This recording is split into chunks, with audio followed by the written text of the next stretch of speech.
Dana, thanks very much, and we welcome you to where the Three Rivers meet. Pittsburgh, Pennsylvania, our venue tonight. ACC Network primetime. The Pitt Panthers, number 18 in the first college football playoff poll, host the Virginia Cavaliers. And on a weekend where we salute America's heroes with Tom Lugan, Bill West Durham, Dana Boyle in just a moment.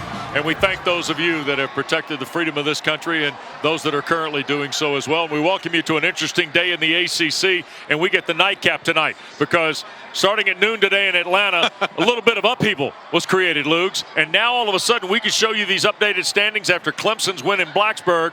And my goodness, we may have a race to the tape for the ACC championship. Well, things get really interesting in November, right? Regardless of conference affiliation, this is where you have to be peaking.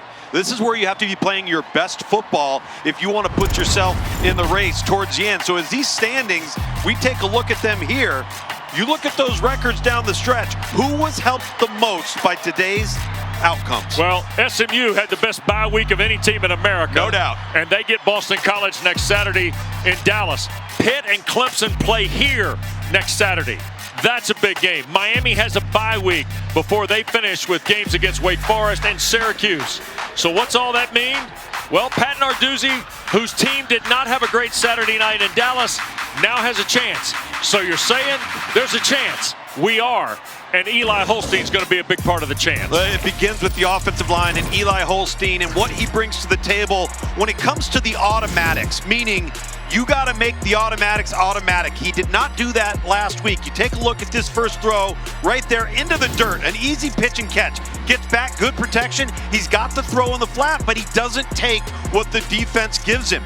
And this was an offense that never got into rhythm a week ago, and you've got to make, again, the simple plays. Make them routinely. You see Des Reed out here into the flat, throws the ball right into the dirt. So expect tonight for Pitt to come out offensively and really simplify and get early confidence throws for Eli Holstein so that they start in rhythm, not out of sync. You see the numbers from the first 7 games, and while the total yardage is not that far off, the percentage is way off, and his efficiency wasn't nearly what it had been. And it's been a struggle and a bit of inconsistent in the ACC for Eli Holstein, the redshirt freshman. Now for Tony Elliott and Virginia, they come here tonight, Tom, with kind of an interesting agenda. They want to get to the postseason. They've got 3 difficult games left to go after tonight. And for Anthony Calandria and the Cavaliers, they're talking about consistency. Well, it's consistency, and it's getting healthy up front. They're coming off of a bye week that couldn't have happened at a better time. Remember, they found out about 3 o'clock in the afternoon on Friday before their game versus North Carolina, they weren't going to have their center, Brian Stevens. What did that do? It resulted in 10 sacks. You look at the numbers here for the UVA offense. It's all about the ability to run the football and the ability to protect the football. If the offensive line is back in place, I think they'll run it better tonight with Xavier Brown, but Anthony Calandria is the engine that makes this thing go, and he has to make good decisions. You see the difference statistically in wins and losses, especially the turnover margin, and Dana is with the Wahoos head coach. In 2006. Coach Elliott, as a head coach, you're 3-0 off a bye, and your Wahoo suffered a one-sided defeat last time out. What do you hope your team plays with tonight? Just a ton of effort, a ton of discipline, a lot of belief, and lastly, a bunch of toughness. You made it very clear Anthony Calandria is your starting quarterback. How do you find him rhythm tonight in the offense? Well, you know, they're going to stop the run, so we got to find some easy throws and get him going early and get him into the game and then let him go play his game. Thanks, Coach. All right, thank you. All right, Dana, thanks, and thanks to Tony Elliott for the visit. Nate Black, the referee, conducting the coin toss. You may have seen the paratroopers land here at Acrisure Stadium as well, and there is a look at Calandria, the sophomore from St. Petersburg, Florida, went to Lakewood High School, who will make his 13th straight start tonight. Pitt won the toss and has elected to receive. So Pat Narduzzi's team is going to take the football first, and we told you at the top, as we honor America's heroes, we even had skydivers, Tom, land here on the playing surface. Not one, but 6 skydivers. All of them hit the mark because they're professionals. Not only delivering the game ball, but delivering the American flag. So we're ready to go. This will be the 15th meeting between the two. First in a couple of years. Pitt's won the last 2 and 6 of 7. And the Panthers come here. They've won 6 straight home games, 13 of their last 18. Meanwhile, Virginia trying to snap a 3-game skid. They're 3-6 in Tony Elliott's 9 ACC road games as the Cavaliers head coach.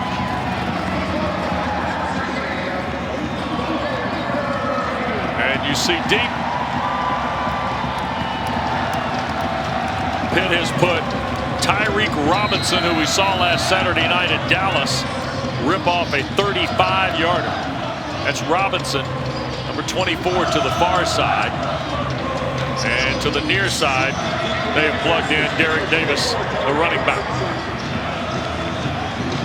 Daniel Sparks, 6'6" punter, gets it started tonight from Pittsburgh.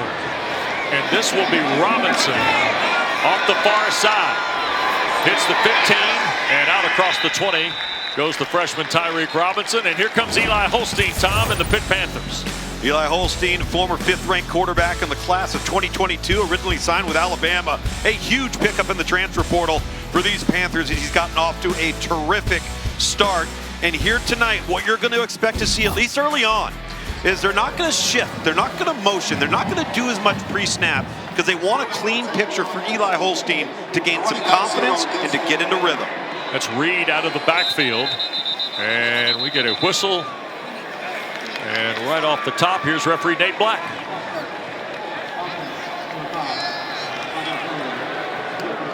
So the penalty against Poppy Williams, the wide receiver. Looking for an early start, maybe off the boundary side.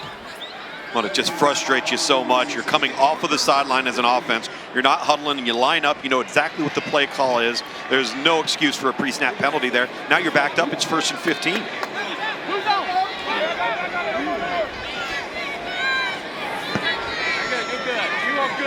Holstein set 3 receivers here to the field. Now he's going to adjust Johnson on the boundary and Reed. They come set.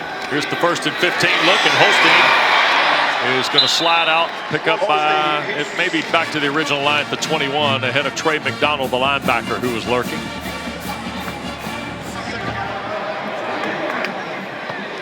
Now it's 2nd down and 9. Or right at 10, rather. It's a little bit of a low snap there. I like, though, how Eli Holstein didn't take any risk with the football by throwing it in coverage. Takes 5, gets back. Here's Holstein. Again to the right, going to sail it downfield. Caught. Williams, nope, dropped. Couldn't hang on. There's flags thrown behind the play in the area of a hold, typically. On 2nd and the full 10. It is a hold against Pitt. 72. 10-yard penalty. Still 2nd down. It's on Isaiah Montgomery, who's getting the start at left tackle tonight. Redshirt sophomore from Virginia Beach. Yeah, you're going to see 72. He's going to be on the left side of the screen. And initially he's fine, but then he ends up just pulling right at the neck of the Virginia Cavalier on defense there. Terrell Jones, number 25. Now Pitt really backed up, Wes. Yeah, 2 penalties on the Panthers. One of the things Kate Bell talked to us about was being deliberate in the formation. Yep. No motion, no shifts. Get a clean picture, look to the sideline, try to execute. And they're going to hand it to Reed. His first carry of the night is going to go nowhere because Terrell Jones, who Tom just spoke of a moment ago, is in the backfield to make a play. And all of a sudden, Pitt has got a couple of penalties and, quite frankly, a little dodgy here in the opening possession. Well, this time they line up Terrell over the left guard. Previously, he was playing defensive end, so there is a 3 technique on the outside shade of the guard and just works and crosses his face and makes the tackle. Out of the backfield, that's Reed. And here's Holstein, quick throw. This is Williams trying to find a seam, cannot. Got out to about the 14, and that'll be 3 and out. Jones again, the stop for the Cavaliers. Good start for Virginia's defense. Of course, Pitt helped with a couple of penalties. And now Caleb Junko on to punt, averaging just under 43 yards. Ethan Davies has dropped back to return here, Tom. Yeah, and Junko a week ago really struggled to flip field position. They did not punt the ball well. And when you're backed up here, you need a big outing from your punter. False start. kicking And team. this Not all clunky 11 players start were set for prior to Pitt snap. continues. Another 5-yard penalty. Third in the opening Still fourth drive. down. And the head coach of the Panthers none too happy. 3 accepted penalties, 20 yards here for Pitt. Junko. And this is Davies plus territory at the Pitt 49. And Ethan Davies trying to find a crease. Keeps his feet inside the 35. And Anthony Calandria and the Cavaliers are going to get terrific field position. 40-yard punt and a 17-yard return by Davies. This is why it's so important in special teams when you're backed up to get a great punt. Nonetheless, this is an unbelievable individual effort right here by Ethan Davies. And Virginia set up, couldn't be better field position to start this game for Anthony Calandria. Well, and here comes a guy that flies it right on the edge of the envelope for you, Tom. Oh, he does. The sophomore from Florida, Calandria out of St. Pete. The 1st and 10 throw on the perimeter. This is Kobe Pace with a head of steam around the corner. He'll be knocked out near the 26-yard line. McIntyre there for Pitt. And so Pace able to pick up right about 7 on the first down snap. And Des Kitchings, the offensive coordinator for the Cavaliers, wastes no time. They're going to pitch it here on the sweep. Tyree coming near side. He'll crack the first down mark, fall forward toward the 20. Chris Tyree knocked down by Ryland Gandy. Remember, this was an offensive line 2 weeks ago that was much maligned, had an injury, didn't have their center, Brian Stevens, gave up 10 sacks to North Carolina. So one of the ways you try to neutralize Pitt's front, which is aggressive and it's upfield, move the ball laterally. Don't allow them to create momentum up the field on you. Good opening game plan here for Virginia. Xavier Brown's coming to ball game. Calandria fakes the toss. He'll keep it going wide to the far side, and I think he got tripped up by Kyle Lewis, the linebacker. He keeps it at the line of scrimmage, which is the 21. There is Lewis, who comes in just ahead in the Pitt tackle chart at 68 stops coming into the ball game. Kyle Lewis does a great job playing off the number 54 Blake Steen's block. Sheds the block. That's the one thing about these Pitt Panther defenders. They are active. They do not stay blocked. It's one of the reasons why they create so many negative plays. First-year starter in his 22nd career game is Lewis. 2nd and 10. Pitt brings pressure. The throw. Fields the juggle, and it is picked. Lyman comes up with the deflection. Oh my goodness, Malachi Fields had this, and then he didn't.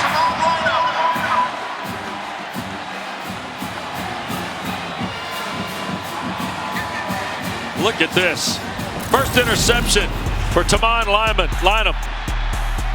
It's the right place at the right time, and a huge takeaway for Pitt defensively. Now they got to get out of the back of their own end zone. Heard of one-on-one football? Malachi Fields and Tamon Lyman are 8-on-8. Malachi Fields couldn't clutch it. Lyman ends up with the interception, and now all of a sudden Pitt's got it deep in their own territory after Virginia was threatening. And there's a quick throw on the perimeter. And ball caught out to the 13-yard line. Kenny Johnson on his first catch of the night. Jackson made the stop. That's jam. And again, just the pitch and catch. You know, we showed you in the open, that's the throw that he missed a few times last week, and those are the ones you got to make every time. 2nd and 4, and a play fake to Reed, and the slant that time. And here's Johnson one more time out to the 29. So Kenny Johnson, the benefactor of 2 nice Holstein throws. That one's 17. It's the RPO game. Reed number 20 in the back end for Virginia. And we got a flag here as Pitt took the snap. I think we had early starts False from start. the Panthers. Offense, number 74. 5-yard penalty. Still first down. So you've heard Terrence Enos's name called. Let's go back to the interception a moment ago, though, Tom. Yeah, let's take a look at it. So they're going to pressure here. They're going to pressure here. But this is Rasheem Biles. He works right underneath this, and he gets his hand up and obstructs the view of Malachi Fields. And I think that's why he was not able to make this play clean and forced the bobble, and then what a fantastic individual effort on the back end from Pittsburgh defensively. Yep. After the penalty, here's Holstein, already 2 for 2, and threw it behind Reed into traffic. Cam Robinson there defensively for Virginia. So now 2nd and 15 for Eli Holstein. This is really what Cade Bell, the offensive coordinator, talked about. Let's take what the defense gives us. If the underneath stuff's there, let's just take it. Let the skill guys go run. Bartholomew, the tight end, resetting. Holstein the toss, and Reed. He got to the 30, and boy, got pulled back. Robinson the tackle here on Desmond Reed. Let's get another look at this. Well, he's got the nice little quick toss. Jonas Sanker, number 20, comes up and pops him. Whoa. That might be one of the toughest pound-for-pound football players in all of college football, regardless of any level. See Cade Bell, the offensive coordinator there, probably getting ready to dial another one up for Desmond Reed. I would. 3rd and the full 10 here.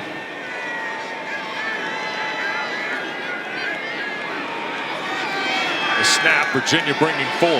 Holstein up in the pocket, now wants to throw, and threw it behind the intended receiver, and that was Mumfield at the first down mark at the 40-yard line.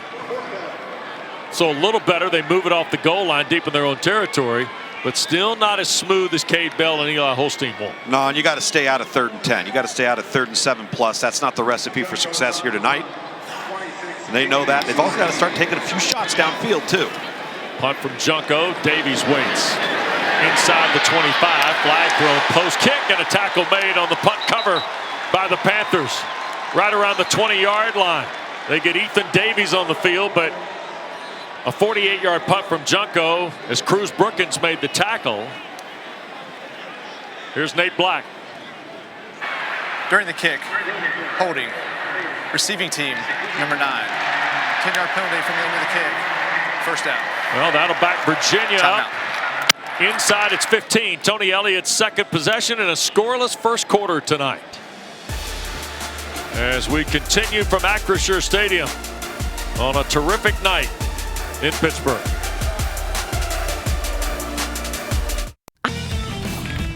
Well, back in Pittsburgh, the biggest story in the ACC and maybe in college football today, Tom, is right here. Miami undefeated, top 5 in Atlanta.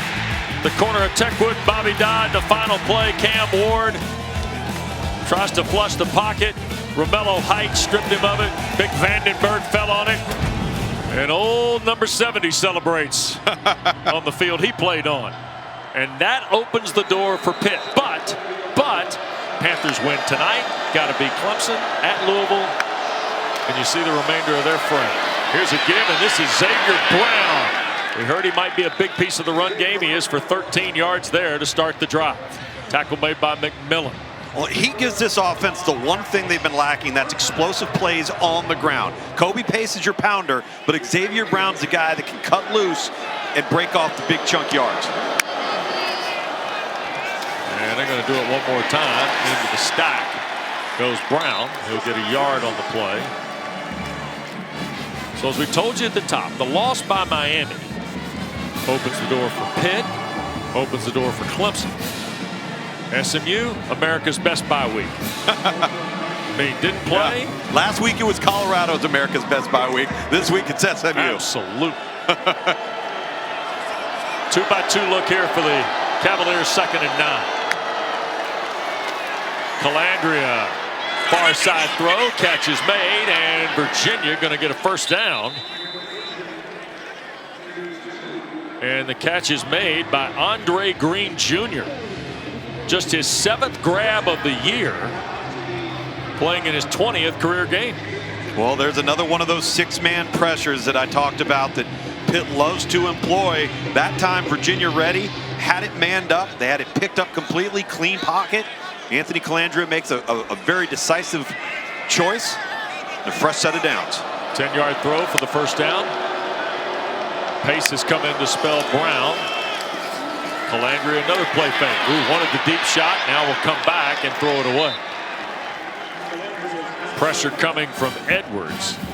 the freshman defensive end from Orlando, on the Cavalier quarterback. It's an outstanding job of the defensive secondary. If you look at Pitt, they've got everything covered down, nowhere to go with the football. It's a delayed pressure, 5-man rush. Well, look at what a nice job Pitt does on the back end. Very well played.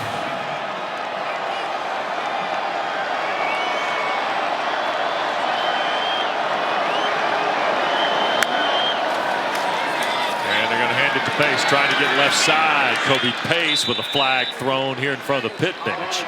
After a run of 6 on the play, George and Lewis the stop on the young man Kobe Pace, who started his college career at Clemson. When Tony Elliott went to Charlottesville, he did too through the portal. Defense, number 2. Right up in the neutral zone of the snap. 5-yard penalty. It's still second down. Nate Matlack guilty of the offside penalty. That one's always a tough one for coaches to swallow. Because if you know where the ball is, how are you lining up offsides? Yeah. So second down 5 now for Virginia.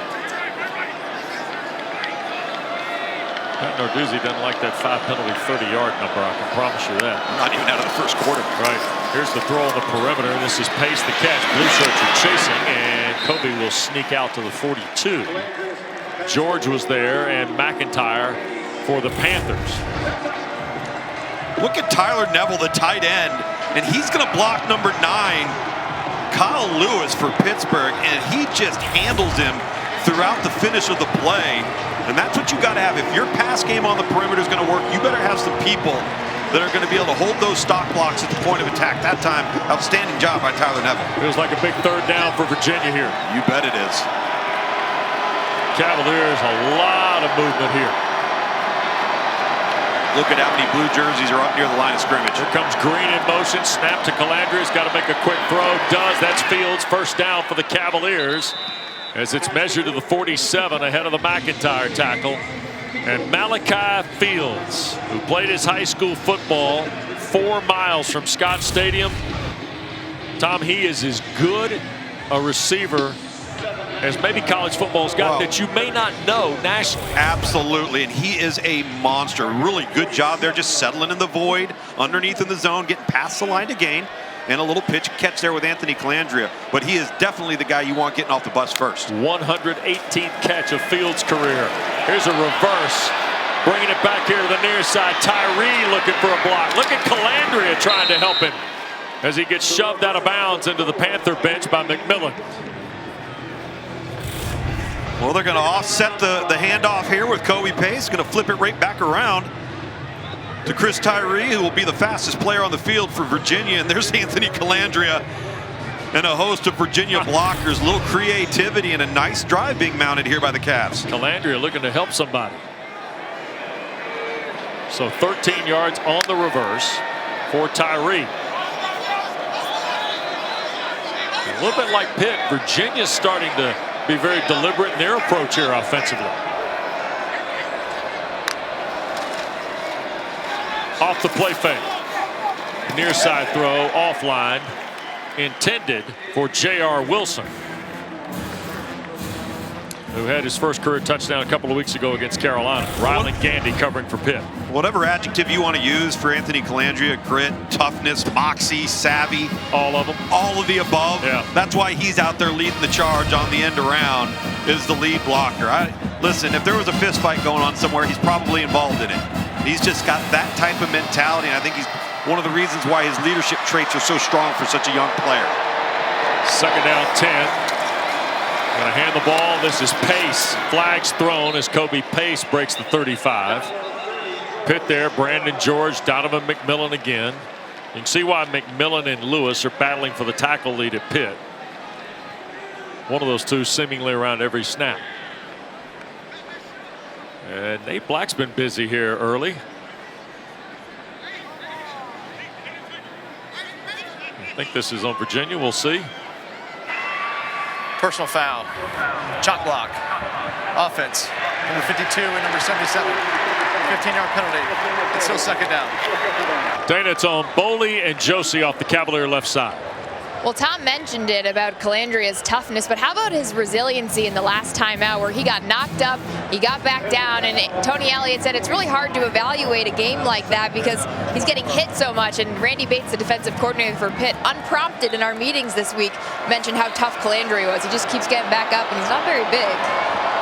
We got two guys that are tough and not very big in this game tonight.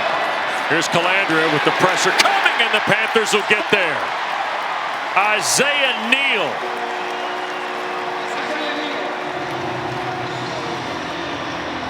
Well, they got everybody, didn't they, Tom? Well, Isaiah Neal is coming off free and clear. Number 97, and then of course 44 Jimmy Scott is unblocked off the edge. And now you got to go way into page 173 of your playbook to find something for 3rd and 30. Yep. The chop block penalty set him back 15. The sack pushes it all the way back. 10th play of the drive for the Wahoos. And now Virginia going to take a timeout. Play clock was going to get him. And Calandria will burn Tony Elliott's first time out of this half. No score. Late first quarter in Pittsburgh continues.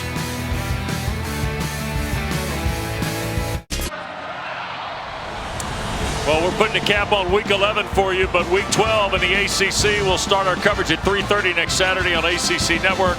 Number 22 Louisville visits the Farm to see the Cardinal, and then in prime time we'll be in Chapel Hill. Deeks and Heels, 8 o'clock. Beautiful Kenan Stadium on ACC Network, always streaming live on the ESPN app. Here's the 3rd and 30, and it's a draw to Kobe Pace, and he'll pick up right about 10. Rasheem Biles, the tackle, Tom, but a point of coaching from Tony Elliott a moment ago, huh? Well, you listen, he brought his team over after calling the timeout on 3rd and 30. And guys, we got to be smart, right? Start thinking. Understand that you've got to understand the moment, where we're at. What are we doing? Execution. That's the one thing that he was most worried about coming into this game, is he did not execute well against North Carolina 2 weeks ago. You got to execute consistently tonight. Yep. Desmond Reed to take the punt of 6'6" Daniel Sparks.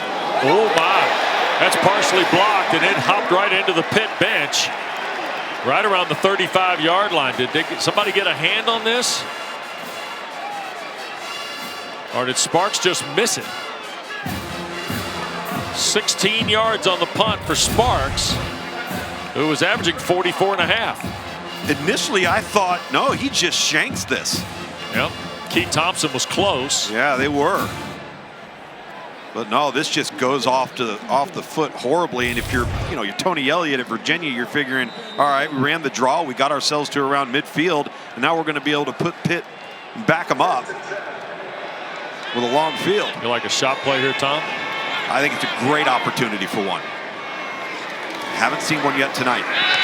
And Holstein had that batted down, and that was Cam Robinson from Tappahannock at 6'2", 235. Made a play on that offer by Eli Holstein. It was batted down, but to be honest with you, it may have been one of those plays where probably should have handed it off. Here's Holstein on 2nd and 10. Flags thrown, middle of the field. That is Reed. He got hit hard by McDonald after a 5-yard gain, but most popular guy so far in the first quarter, Nate Black. Offense. 2 players in motion and not set prior to the snap. 5-yard penalty. It's still 2nd down. That is the 6th penalty on Pitt in this first half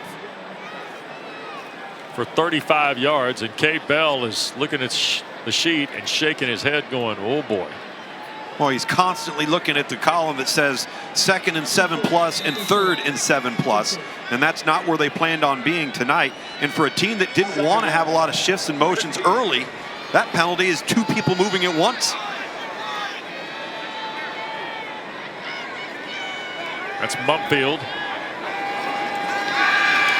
Holstein thought about the little check down to Reed. Now he'll go to the right and run. Eli on his horse and out of bounds toward the 38. So he got it back to where it's at least going to have a ballpark chance. Yeah, they were trying to set up the little dump-off screen to the left here to Desmond Reed. Michael Diotta gets upfield, takes it away, and so now Eli Holstein, he's got to come up with a way of avoiding a negative play. Does a fantastic job with his legs. At least puts him in third and manageable. So 3rd and a half dozen for the Panthers.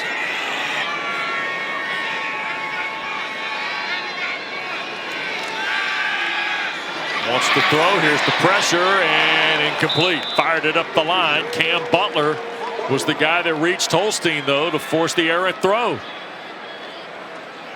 Looks like they're still having some trouble at the left tackle spot, even though they've moved over and changed some bodies. Ryan Baer, number 70. Cam Butler takes care of business with the inside move. That's another 3 and out, Tom. 2 in their first 3 possessions for Pitt offensively. Junko to punt it away to Davies again. And Davies going to let this hit. Oh, he took it on the hop. And the Panthers will make the play at the 22 with inside 2 minutes to play in this first quarter. 43-yard punt. And I thought when Ethan Davies let it hit, it could have been disastrous, but he handled it like a big leaguer at short. What a great defensive stop for Virginia right there. After you have the punt get shanked, you're 3rd and 30 on the previous series. Right. And now you get this ball back with an opportunity to mount another drive. Feels like these offenses, though, are still searching a little bit. Kind of getting a feel for each other a little bit, yeah. Calandri's opened the ball game 5 of his first 8. And missed throws there. Tyree was the guy, but it was short and behind the young man from Chester, Virginia. Oh, and if he makes this throw, Chris Tyree might still be running. And Virginia had it blocked up on the perimeter. And if you look at Anthony Calandria, after that play, he just taps his chest. Hey, this is on me. My bad. Lets Tyree know it. That's a rare, easy miss for Anthony Calandria. Pistol set. And the handoff to Brown. Xavier Brown, a big hole, and keeps his feet across the 40. Trying to get Pitt to midfield. Look at the run by Brown, Tom. A terrific effort of 28 yards for Xavier Brown. Yeah, left side of the offensive line does a really, really nice job. And Brown, again, the more explosive of the 2 backs, gets into the open field. That's his 2nd run of the night. That's plus 10 yards or more. Those explosives they've been lacking on the ground. He's already come up with 2 here in the first quarter. It's exactly the recipe for Virginia on early downs. So at midfield now for the Cavaliers. In the final minute and change, and Tony Elliott's team got a little steam in their stride here. Another give to Brown, and terrific play in space by Biles. You turn the tape on, and when Pitt is rolling defensively, you see McMillan, you see Lewis, but you see a lot of 31. Yeah, too. Rasheem Biles is, this time he just fills the lane in the gap, and that was an issue that they worked on this week off of the SMU game. Is they were not gap strong, did not have gap integrity. They had linebackers running into the back of their defensive tackles into head-on matchups in the offensive line, and that's just not going to cut it. Here's Calandria from the pocket, gonna zip it downfield. Leaping catch, Andre Green. A first down near the 27 of Pitt. Rylan Gandy on the coverage for the Panthers. 24-yard throw from Calandria. Yeah, Calandria is able to work this out because you got a flat defender sinking late, and he puts this ball really the only place that it could be for Green to haul it in. That is the end of the first quarter. That'll be the final play of the first 15 minutes. Well, Virginia had a turnover. Looked like they were going to get tonight's first chance to score. Pitt's been besieged by penalties. We are scoreless through the first 15 tonight on ACC Network.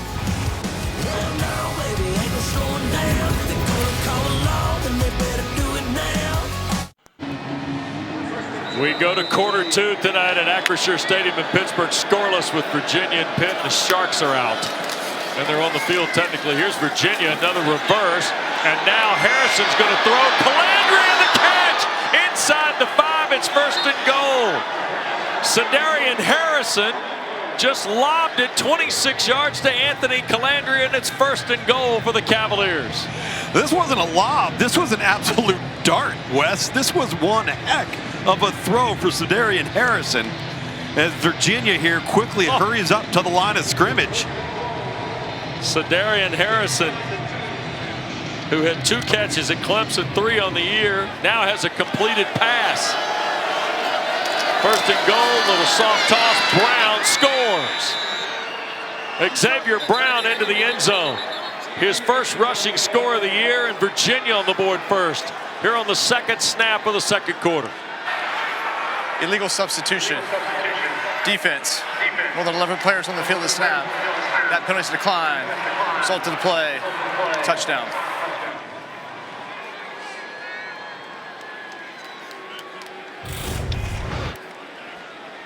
The play that sets up the touchdown right here. The Cedarian Harrison throws a terrific pass right here to Anthony Calandria, who avoids the big collision at the end. And then Virginia with the unbalanced line in the tight end lining up as the left tackle.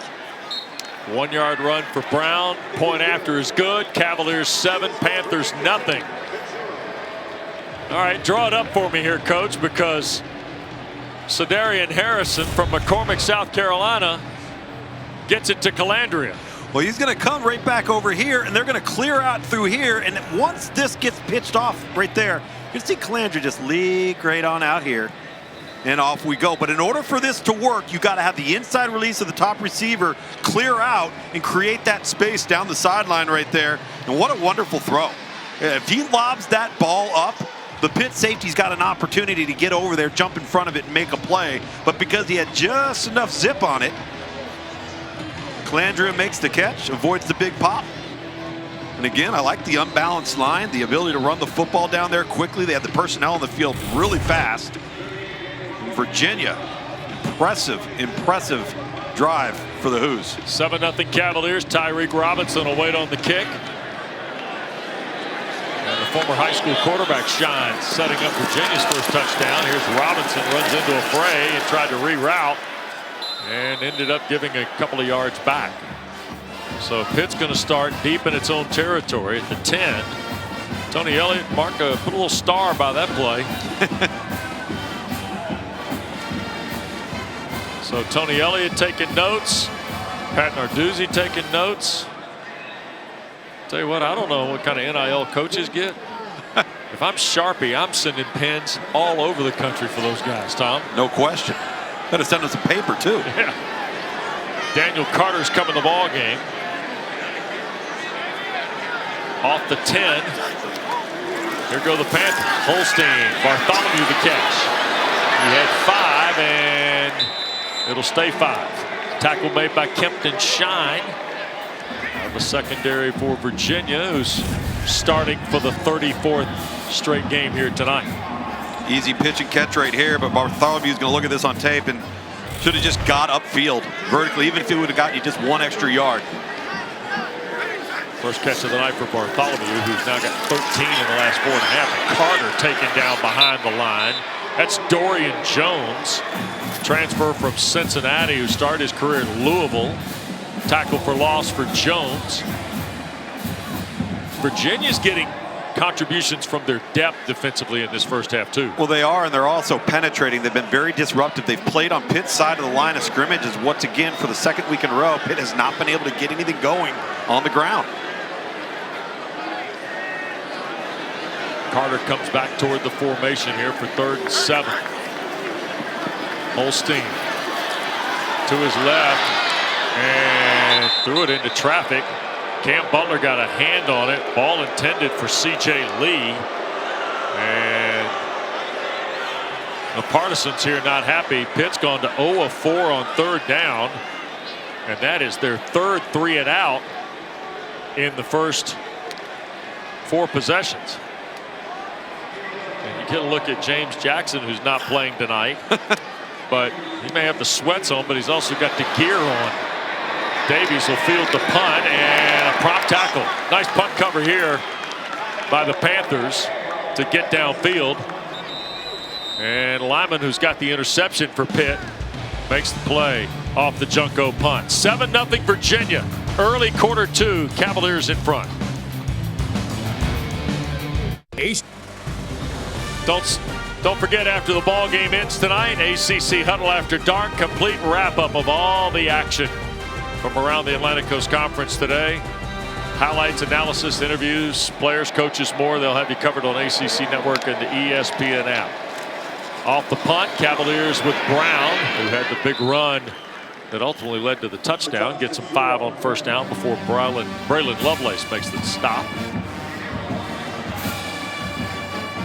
Don't be surprised here if Virginia starts feeling themselves a little bit in the run game.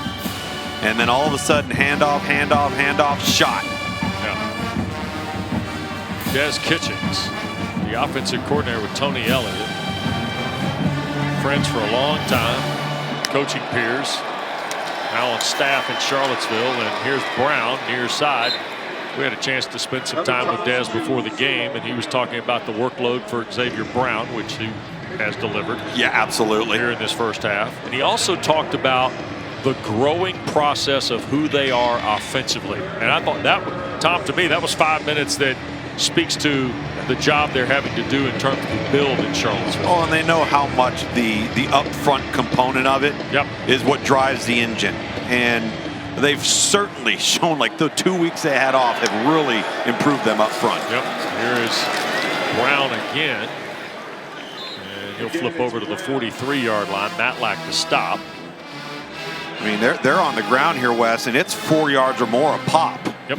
And I love how Des Kitchens and Tony Elliott here, they're not going to get greedy. If Pitt is struggling to hold up on the ground, give them a healthy dose of it. There's Des. A lot of experience, been around the ACC a long time. Came back to work with Tony Elliott off the staff of the Atlanta Falcons in the NFL. We got Wilson off the formation to the far side. A couple guys here to the near side. That's Gibson in motion. Here goes Calandria. Pressure coming. Now he'll take it to the far side and be pulled down. Nice play in space. Lovelace, the linebacker, got Calandria down. Third down coming up now for the Cavaliers. That's just a pure hustle play there by Lovelace. I love this, man. And he runs down Anthony Calandria. You got the motor, you got the effort. Watch number 0 put his feet in the ground and chase. Calandria can run now. And a huge third down for this Pitt defense. That is 7.5 tackles for loss for Lovelace.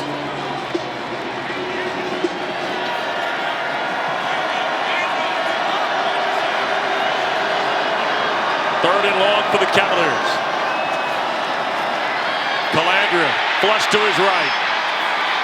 And tripped up. That's Lewis who got a hand on him as he tried to get back to the line of scrimmage. And Virginia sees 2 plays by the Pitt defense behind the line. The first one lost a yard. That one lost 2. 3rd and 10. What does Pitt do? They come after him. 6-man pressure with a stunt and a line game underneath. And they're able to free up the rusher right up the gut, force him to his right into the boundary where you don't have a lot of real estate. And Anthony Calandria, with nowhere to go with the football, just has to eat it. And Pitt coming up big on defense. So here's Sparks, and he drives this well into the end zone over the head of Reed. So Panthers will get started with their 5th possession of this first quarter. When we come back, some people got here by land, others got here by air tonight. We'll show you that when we come back on ACCN.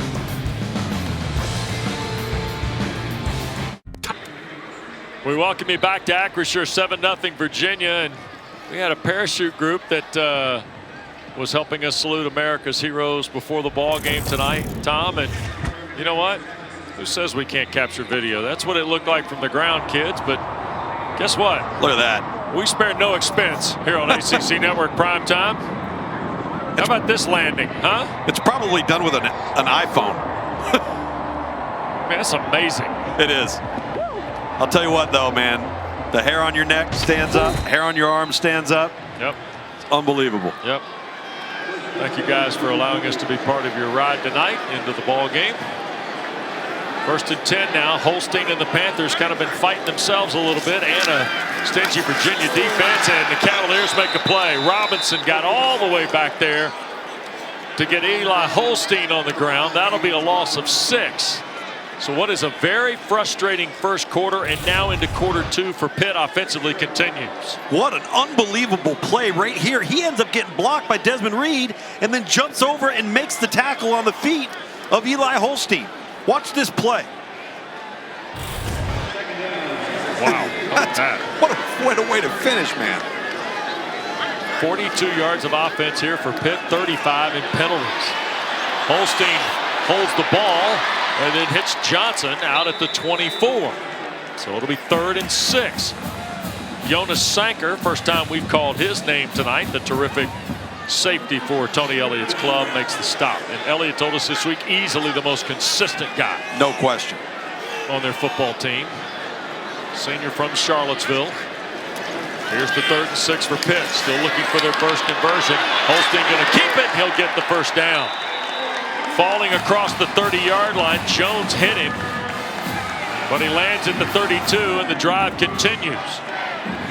Pitt avoided their 4th 3-and-out in their first 5 possessions, and now a whistle before they can quickly snap the first down play, and Elliott has asked for a timeout at the Virginia bench. Yeah, with that first down, Pitt starts going quick, lining up, and Virginia's got the wrong personnel on the field, actually trying to run personnel off the field.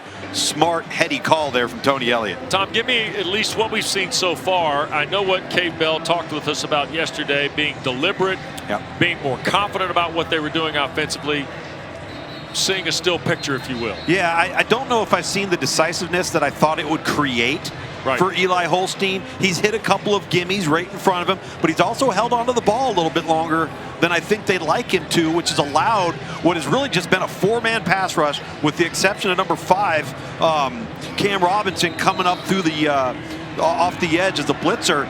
But it hasn't been a muddy picture. I just think right now Virginia's outplaying them up front on the defensive line. Yeah. Virginia looks rested and rejuvenated. They do, absolutely, and confident.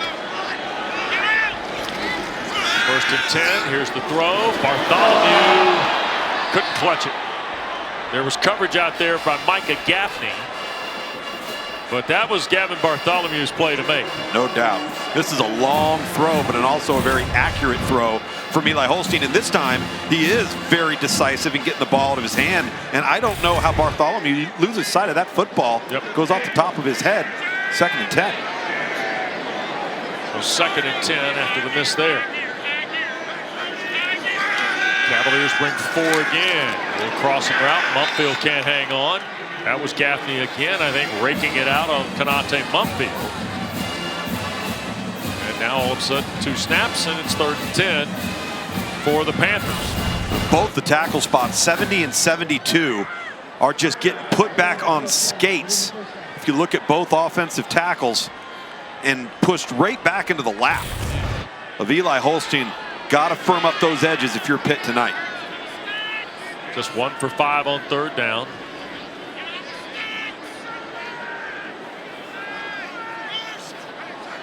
That's Poppy Williams in motion. Holstein wants to throw. Again, escapes to his left. Got to hurry. High throw ball. Mumpfield trying to come back for it. He's not even close, but he was taken down long before the ball arrived by Corey Thomas. Pass interference. Defense, number 3. 15-yard penalty. Automatic first down. It's a homecoming for Thomas. He played at Penn Hills in the Pittsburgh area. And this ball wasn't even going to be close to Mumpfield. Well, it certainly wasn't, Wes.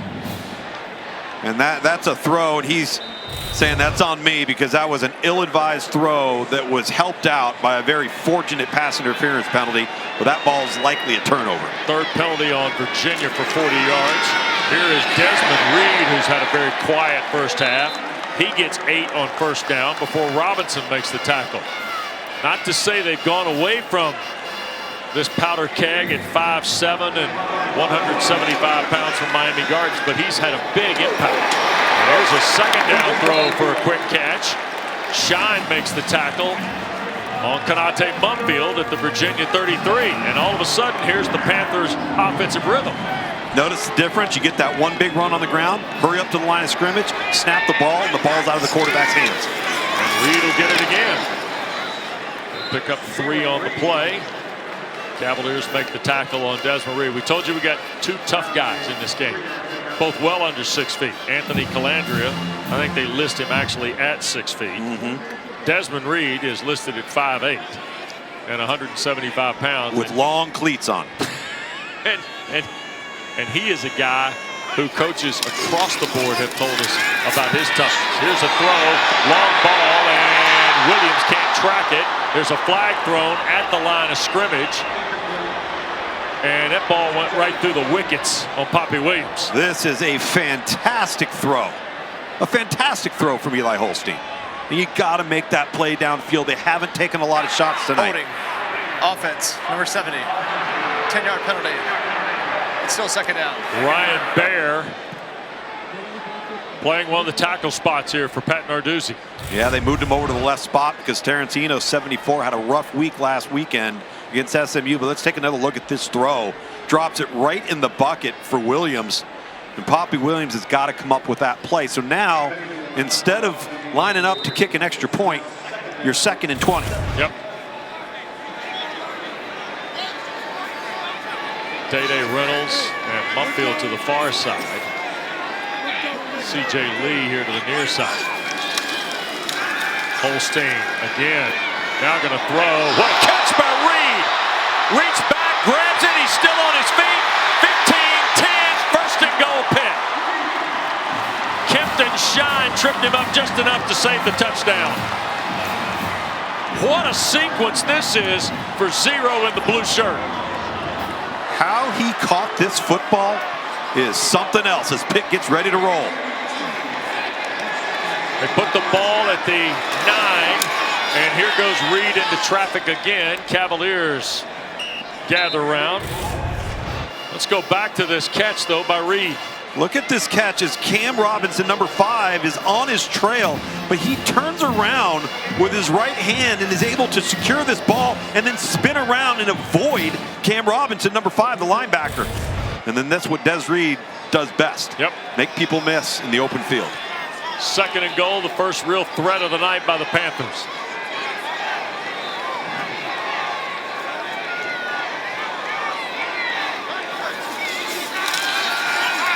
Holstein, quick throw, Mumfield the catch. Is he in? No, short. Inside the 1, it'll be 3rd and goal. And Pitt's on the line. Nice throw here right now from Eli Holstein, but a big play call coming up here on 3rd down.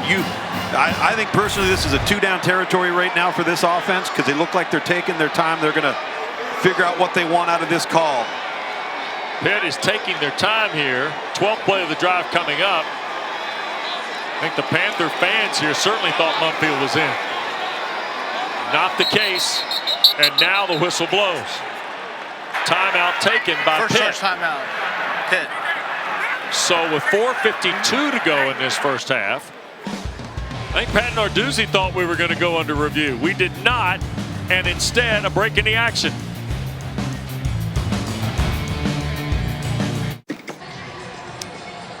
Well, Pat Narduzzi called a timeout. There was no review of the Mumfield catch, and here's why, Tom. Yeah, you take a look. It's a great effort. If we're going to slow it down, we're down right there before the ball crosses the line.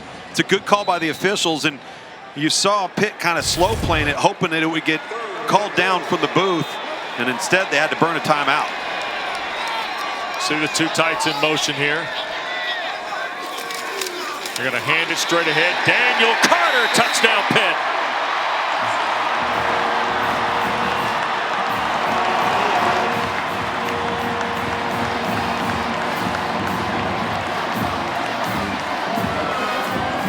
Third rushing scorer of the year for the 6th-year senior. And the notepad comes out for Pat Narduzzi as they put the hammer in the game. Daniel Carter at 5'10", 220 pounds. Conversely, Desmond Reed, 5'8", 175. All right, Rodney Hammond, 5'9", 200. So you got to have a little beef in there in your short yardage game. 12 plays, 80 yards, 441. Time of the drive. Sauls for the point, and we are tied.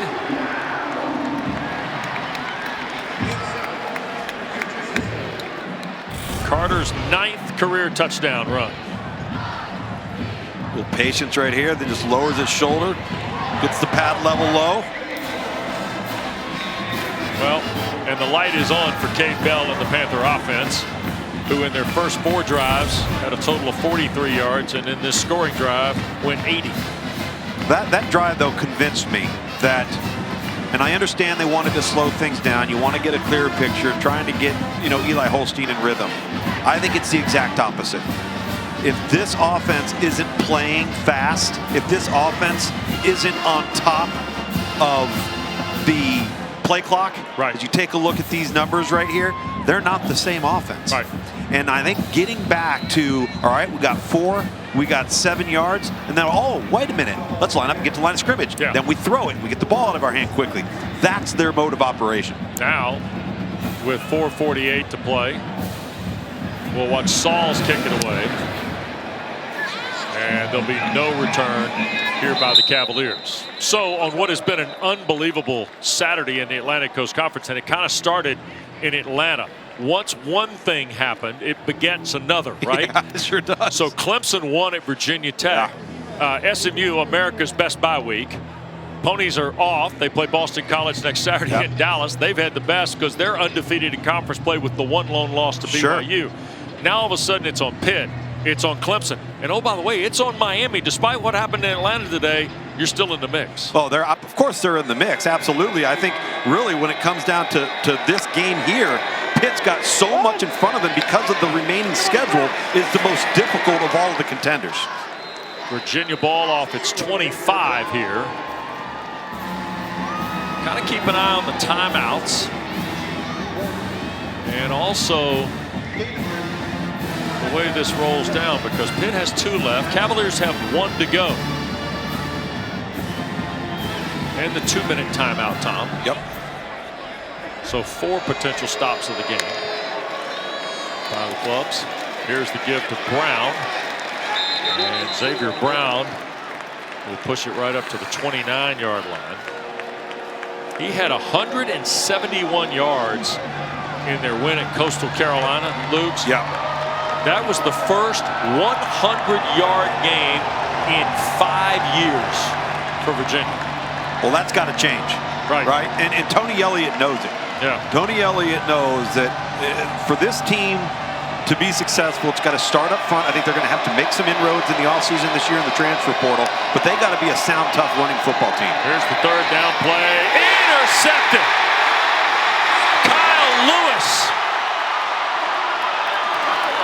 4th interception of the year for Lewis. He leads the Panthers.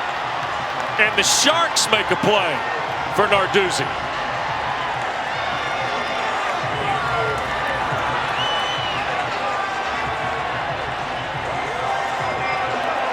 Kyle Lewis does an outstanding job baiting Anthony Calandria into this decision,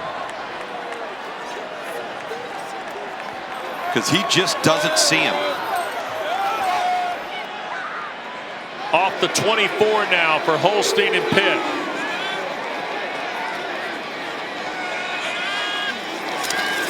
Pressure coming. Holstein in a fray, tries to escape, and he'll get to the 21 before big Anthony Britton makes the play. At 311 pounds off the Cavalier front. Oh my, Kyle Lewis with the left-handed dunk. Tell me. You don't know, maybe he's left-handed. Tell you what, reach back though to set it down. I respect that. 2nd down and 8. Don't let Jeff Capel see that. Here goes Holstein. Thought about the throw. Is he going to loop it to Bartholomew? No, now reroutes back to the right. In big trouble, and the Cavaliers get there. Virginia shut the door going to the far side, Tom.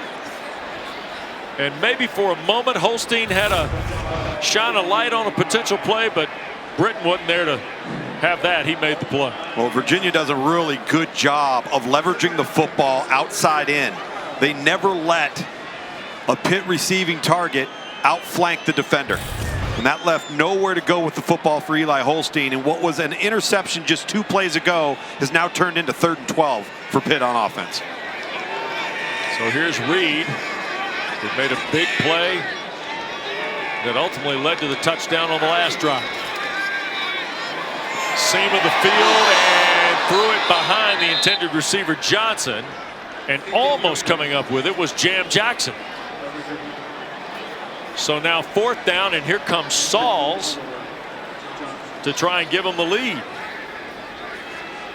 Now remember, Ben Sauls missed for the first time last week in Dallas. He's 13 of 14 on the year. This is a 44-yard try. Just ahead of the 2-minute timeout.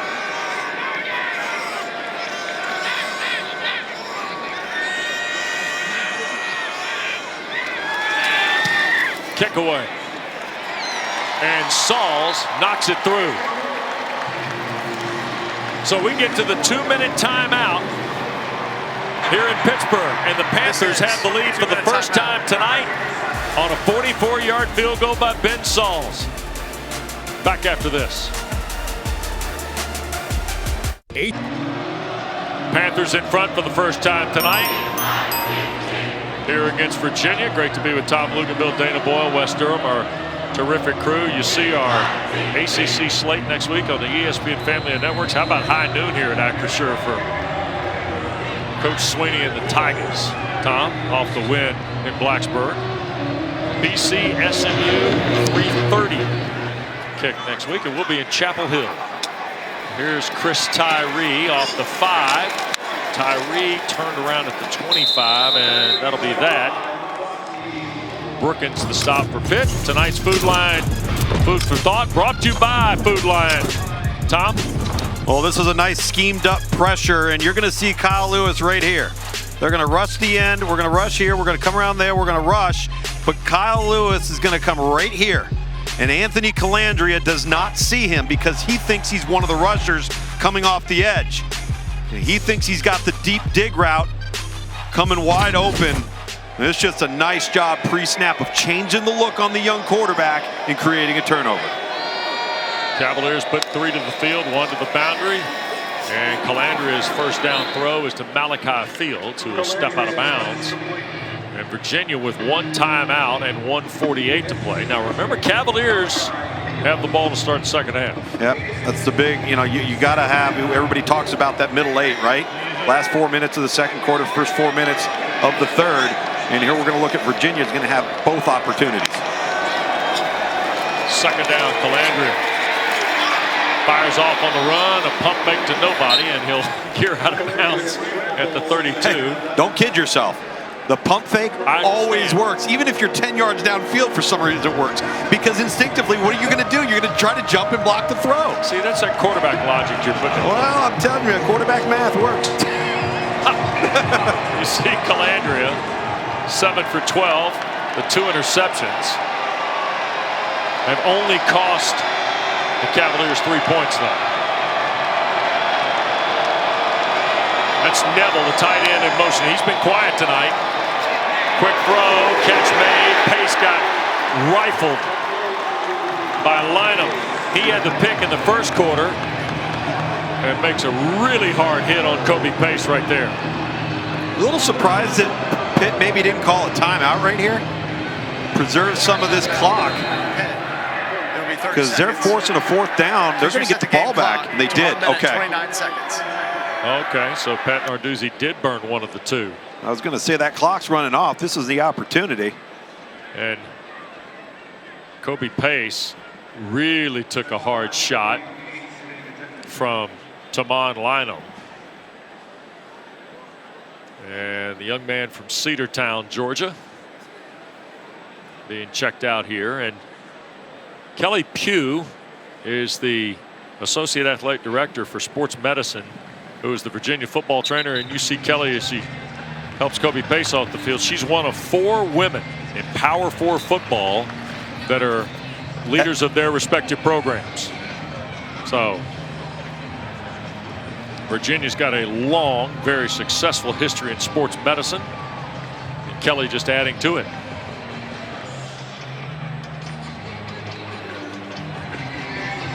Kobe pace off under his own power, which is good to see. And here's Daniel Sparks.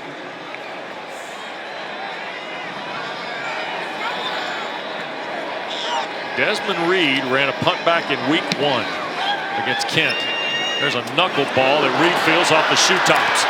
Coming near side 40, cuts back 45 and taken down at the 46. So 1:19 to go. Pitt's got 1 timeout. Well, and that's exactly why you call that timeout prior to the punt, because you preserve some clock and then you get a terrific return. And it was a dangerous return, but it was a terrific return as Desmond Reed goes off onto the sideline, and that is not good if you're Pitt on offense on a drive like this. You need your best weapon on the field. Daniel Carter's going to come into the ball game. We'll keep an eye on Reed. Maybe he'll try to slide back in there. Here's Holstein. Straight ahead, Daniel Carter to midfield. And these two teams just trading paint on the collisions, aren't they, Tom? This is one of those games where you're going to take your helmet off in the locker room at halftime. Pitt's going to have white streaks on theirs, and there'll be yellow streaks on the Cavalier headgear. There might be a few bloody noses, too. Ooh. Second and short, Holstein right across the middle. Carter the catch. That'll be enough for a first down at the Virginia 43 with 54 seconds left. See, Robinson on the stop. Even in the passing game, without Desmond Reed on the field, this takes away a huge weapon that Virginia doesn't worry about. Holstein, far throw, catch, flag thrown. Mumfield the grab at the 35. And this is usually a hold. It is. It's going to be on number 70, Ryan Baer, late.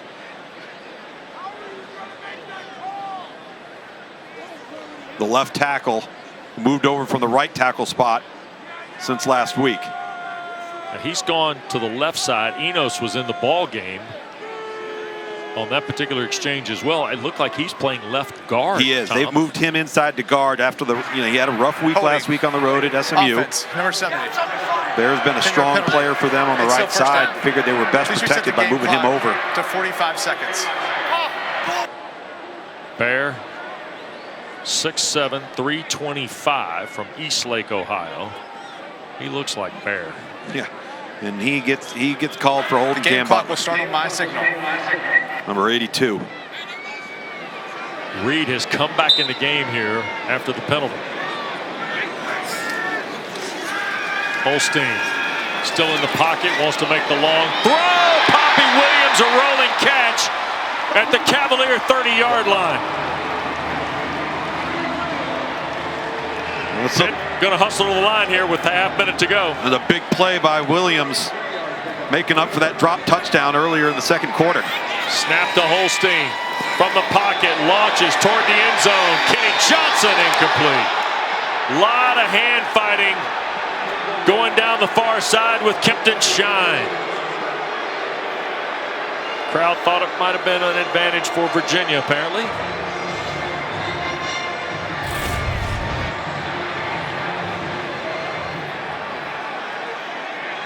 Some hand fighting there.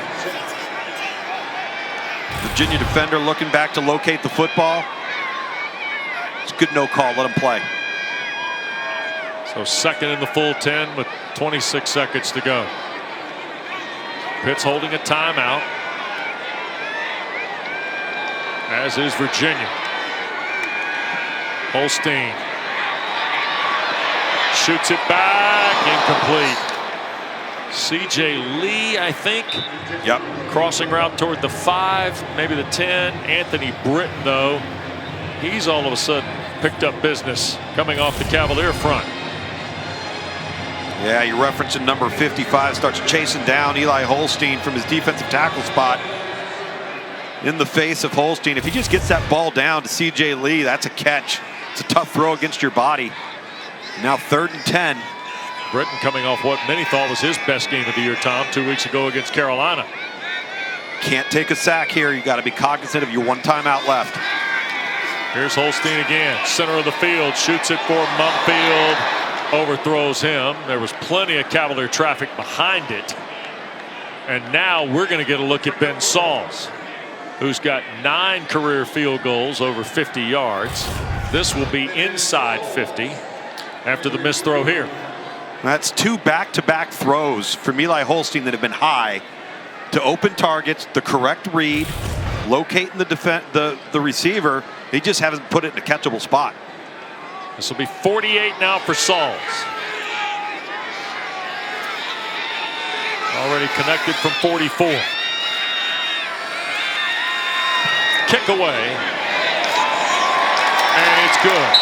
Ben Sauls knocks it home from 48. And Pitt has a 6-point lead with 8 seconds to go.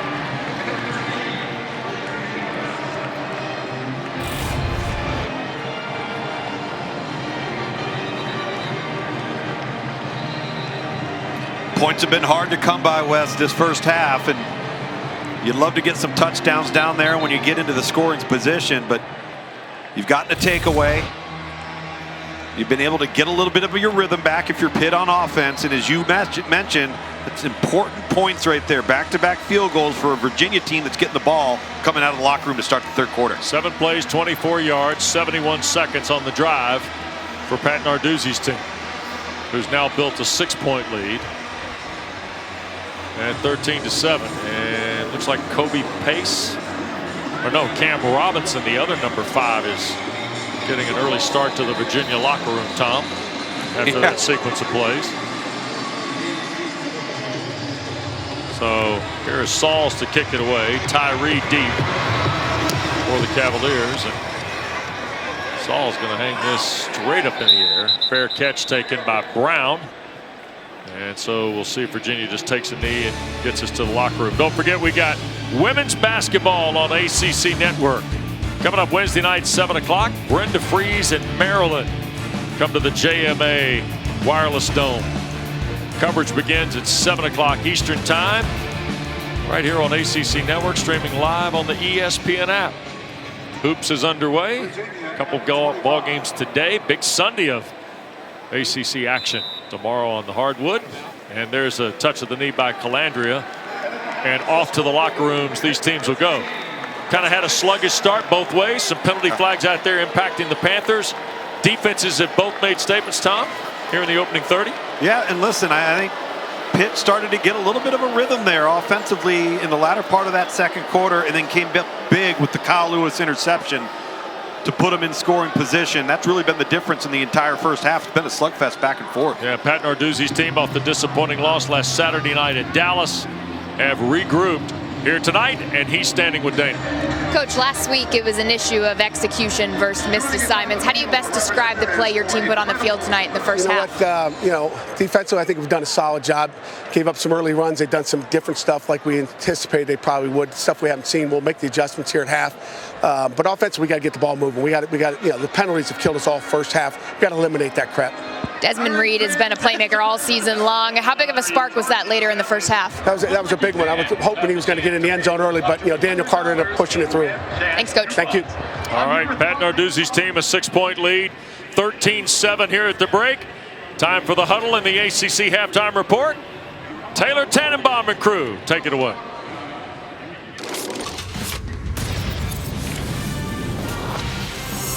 All right, Wes Durham, thank you very much. Welcome into your ACC Network halftime report. Right now, Pitt up 13-7 at the break, and give the fans something to cheer and sway about there, because the final 5 minutes, it felt like momentum started to shift in the Panthers' favor. Like Luke's just called it, a slugfest of a first half, low-scoring affair.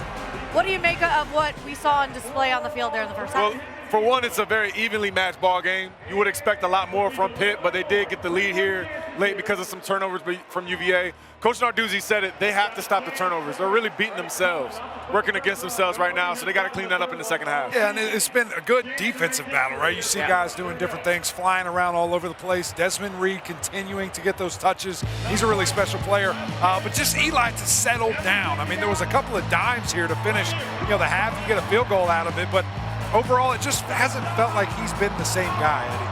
Yeah, I felt like the fans are swaying because they're cold. It ain't been that much to cheer about. The defense is really keeping them in this one. The 2 turnovers, the 4 sacks, and they're keeping Calandria a little bit uncomfortable. He's getting out the pocket one too many times because he's capable of making plays, But Eli Holstein and this offense really got to get going. I want to see the running game get going. Desmond Reed's too good to have whatever many yards that he has. I need to see more in the second half. We'll see if they can build on the 13 points they scored in the final 5 minutes of that first half. Virginia, though, does get the ball coming out to start the third quarter. We got to take a trip to the ATL because there was a big game there between the host team, Georgia Tech, and the visiting 4th-ranked Miami Hurricanes. Good news for Jacket fans, Haynes King back after missing the last 2 games at QB. They're going to need him to take down the Canes. Third quarter, Miami down 21-10. But Cam Moore, that's what he does. Hits Isaiah Horton for the touchdown. Just a 1-score game at that point. Jackets, though, in the 4th quarter on the doorstep there. We mentioned it, Haynes King calls his own number. Georgia Tech re-extends its lead 28-16. But they are the Cardiac Canes for a reason. Under 6 to play. Ward, Xavier Restrepo. That's a match made in heaven. It's a 1-score game. Again, 1:48 to play. Do or die drive for Miami. Ward buying time. Throw it away. Throw it away. Please. Throw it away. You're asking him to, but unfortunately he doesn't. He didn't Set the ball out. Romello Height, sack fumble, and that'll be the ball game. No last-ditch effort for Miami as Georgia Tech upsets the Canes, 28-23. And here you see, look, the Jackets can be a thorn in people's side. Traffic is so good. First win against an undefeated top 5 team 24 since years. 2000 against Clemson. Brent Key has those Jackets cooking. What was the difference in this one, Eddie, for the Jackets to come out on top against the Canes? Yeah, the attitude, they came out motivated, and it started with the quarterback. When he's banged up and probably shouldn't have been playing, but he came out there, fought hard, able to run the ball. Credit to the offensive line, they blocked well, and Miami knew that they were going to run the football, and they still couldn't stop them. The lack of adjustment defensively for Miami, mind-blowing. I mean, all night long, you're just talking about these guys running the ball at will for Georgia Tech, and there was nothing they could do to stop them. 270 yards on the ground for Georgia Tech. Very impressed by that, and just the game plan. Very creative. They did whatever they wanted, kept the ball. Really, EJ, it reminded me of the old triple option days where they're saying, we're not going to give it back, we're going to score and do our thing. An excellent effort by Georgia Tech defensively, too. Some of those sacks, especially when you see Cam Ward run around the pocket, make those Houdini-like plays, you keep effort, you keep working to try to get him. They get rewarded with sack fumbles, and that changed the game, too. Gave them confidence. Miami did, Georgia Tech letting them hang around. And so many times this season, we have seen the Canes down at halftime and come back, but unfortunately weren't able to do it today. So down go the Canes. The Jackets are celebrating in Atlanta, and now there's chaos in the ACC, if you will. At the top of the standings, it's anybody's game with SMU, the only undefeated team left in ACC play. And we got to show you what went down between Clemson and Virginia Tech today in Blacksburg. More on the other side of the break on your ACC Network Halftime Report. It's as real as ever. Welcome back to your ACC Network Halftime Report, live from a chilly Pittsburgh. Band taking center stage right now. It is halftime. Pitt on top of Virginia 13-7. As we wait for the second half, let's show you what happened around the ACC. Duke paying the NC State Wolfpack a visit on senior night. There's Grayson McCall making the trot out. First quarter, Malik Murphy connects with Jordan Moore here deep. 45-yard touchdown. Jordan Moore's highlight reel goes crazy.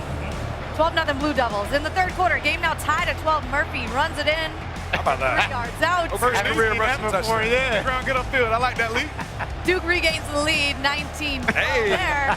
Early in the fourth, Murphy through the air again. Samir Hagans races to the pylon. He gets there first. Duke goes on to win it 29-19. They beat Carolina and State same season for the first time They champs. 2013. All right, number 23, Clemson going to Blacksburg to take on Brent Fry and the Virginia Tech Hokies. Early third quarter, Clemson down 7-0. Kate Nick. On your head. Cole Turner for the 29-yard touchdown. Tigers tie it, and now they're cooking after this. Next drive, 37. Kate Klubnik is not down, stays on his feet. And there's TJ Moore. How'd he get so open? Wide open. Long coverage. Tigers up 14-7. Later in the third, Kyron Jones trying to get something going here. Watch Throws it. deep. Wow. That's a top play right That's there. crazy. Left-handed, too. Intercepted by into it. Ashton Hampton is his name, and Clemson capitalizes. Klubnik hits sprinting stool for the touchdown. Clemson wins 24-14 at Lane Stadium, where they have been very successful. Absolutely. Thank Yeah. you. All right, EMAC wins been a while. the Give him the bet. money? You give him the money? Nah, no money. He's got to go to the ATM. Emac, what do you summarize what we saw from Clemson bouncing back from a tough loss to Louisville? I thought this was for sure their best defensive performance. Gave up a late trash touchdown, but other than that, really good job. I mean, held them to 1 yard a rush after last week getting blasted. I mean, they were giving up yards left and right. Thought the defense played extremely well. Had a lot of young guys. And by the way, that was without DeMonte Cavart, without Peter Woods, two of their best interior guys. And then I thought in the second half, the first half, it hurt me. Like, it was bad football offensively, but what they did in the second half, the way they rallied, was very much impressed by. It was nice to see Cade come back too. Right. Had a somewhat of a rough first half. You could tell Coach Sweeney was getting after the boys. They responded well. Great job by Phil Moffitt, too, being able to run that football. Huge Big game day for him. Huge day. Need Nice a touchdown, win though. for but Clemson. That field goal block team. Underdog. Tigers are coming up here next week, and we'll see how It's a this huge one finishes game. up. Huge game. What could wind up being a huge game between Pitt and Clemson. But going on right now behind us, Pitt and Virginia Gulf band right now. But as we get ready for the third quarter, this is how Virginia got on the board. A little trickery. Dime. That would be Anthony Calandria. Look out. That was a nice little route, too, by the Great QB. pass. Best throw of the night. We'll be back with more on the other side of this ACC Network halftime report. Wake up, shot calling. Pay what I bought it. New crib psychotic. Welcome back to the beautiful Steel City. You know who's not freezing his tail off right now here is Mark Packer. He's hanging out at home, and he will be down in the basement, of course, every day this week, including Monday, 4 o'clock weekdays, ACC PM right here on ACC Network. Monday will actually be Pack and Luke, who will make his way from the booth to the basement. And here in Pittsburgh, Pitt right now has a 13-7 lead over Virginia at halftime. Hey, Mr. Carter. Daniel Carter punches it in to tie it up for the Panthers there late in the second quarter. West Durham, Tom Luganville, Dana Boyle have you covered for the second half. We'll see you post-game on the huddle. We get ready for half number 2 tonight, where the Three Rivers meet. We're at Acrisure Stadium in Pittsburgh. The number 18 Panthers trying to stay in the thick of the ACC race toward the top, lead Virginia by half dozen with Tom Luganville, West Durham, Dana Boyle in just a moment. Kind of a bouncy little first half, really, for both schools. But as we go to Gatorade's Is It In You, we thought the Pitt defense might be on point. They were for a couple of Calandria throws. Yeah, and it's really what supercharged the Pitt offense, was getting 2 extra possessions there. And this was just a great scheme-up defensive pressure where they had no clue up front offensively who was coming, and Anthony Calandria just throws one right to Kyle Lewis, and then Desmond Reed does what he does best, catch the football to the backfield, make people miss, and create an explosive play. And really, those 3 plays right there that we just showed you are the difference in the football game. Those 3 plays. You see the details of Pitt's defense. 4 sacks, 5 for loss, couple of interceptions. Only produced 3 points, though. The touchdown drive that featured the Reed catch also seemed to get Cade Bell's offense back into rhythm, Tom. It did, and once the rhythm started speeding up, they started getting more and more comfortable. And I think that's got to continue here in the third quarter. Once Pitt gets back on offense, they got to become themselves. Let's not sit back and wait. Let's go. Let's attack. Sauls to kick it away for the Panthers, and Tyree wants to play and does from the 3. Ooh-wee, wow. He looked like he was trying to maybe create a head fake and start upfield, and he got covered up right at the 15-yard line. A lot of contact there. Let's visit with Dana, who talked to Tony Elliott. Yeah, Wes, coming out of the locker room, Tony Elliott a little frustrated. He said it's a lot of self-inflicted wounds. We'd get a positive play, we'd shoot ourselves in the foot. But he said the locker room still has the belief this is an ACC showdown. How do you not get up for this? Full second half to prove who Virginia is. And good news for Virginia fans, Kobe Pace expected to return to the game. All right, thanks very much. Xavier Brown starts in the backfield with Calandria. That's Tyree in motion here on the first down snap. And Calandria going to bail the pocket. Extra runner in the game, and Nick James makes the tackle for Pitt. Transfer from Indiana. First time we've called his name tonight. A lot of new faces on the front for Pitt. A defense that started the year with 9 new starters, but not all new players. There's a look at Kobe Pace. I like Kobe because he's got the mouthpiece hanging from the helmet, Tom. He's got the other one sticking in his helmet. Yeah, right. Just in case. Right. Got to have a spare. Orbit for Tyree. Here's the second down give. Brown can't get started there. Lynham has been a factor here tonight. Man, Tamon has an interception. It's his first since transferring over from Nebraska. Now these corners are tall. Yep. He's 6'2", 190. Rashad Battle's 6'3", 200. Gandy's 6 foot. Yep. Gandy was trying to take Lukenbill's job before the game when he talked to us. He was. Yep. All about, I'm coming up here to work with you, Mr. Durham. Come on, Ryland. Third and short, Lukes. Calandria to throw. Pressure coming. And a sack. Behind the line, Rasheed Biles. The Sharks in the water to start early here in quarter 3. Well, the blood certainly is, and the Sharks start circling, and Rasheed Biles, you know who, makes the play once again, just doing a really good job of tracking Calandria and not allowing him to hit the edge and turn the corner on him. I told you, Biles finds his way to the football a lot. For Randy Bates, the defensive coordinator. 3 and out go the Cavaliers. Sparks to punt. Got it out of there, and Reed is going to watch it take a big Virginia bout. Inside the 20, rolling toward the 15, and that's where it'll be touched up. 70 is his longest punt from a year ago against Boston College. That is 66 for Daniel Sparks. Panthers backed up the lead when we continue.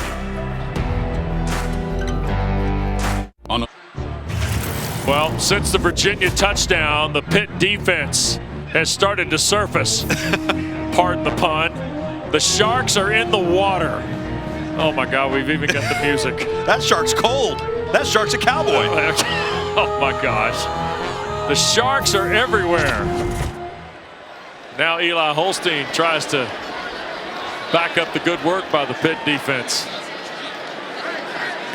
Panthers start off their 15. Here's Desmond Reed, and boy, the Cavaliers are there in a hurry. Okay, Dana, so what's the quick word on how the Sharks came to Pittsburgh? Well, it all started from linebacker Kyle Lewis, a name the Sharks, born out of the mentality in the linebacker room. Always blood in the water, prey to be had, food to be eaten. Now, we didn't see the Sharks in the water last week, but they've certainly come to play tonight. Pat Narduzzi, by the way, here's a slant, and oh my goodness, underthrown to Mumfield by Eli Holstein at the 35. This is a touchdown. Yeah, it is. This is an absolute touchdown if he makes this throw right there. Trey. And it's out the gate. Trey McDonald looked at Mumfield like, were you going to run all the way to the river if you got this? Ooh. 3rd and long now after the miss. See the numbers on Holstein tonight for 3rd down.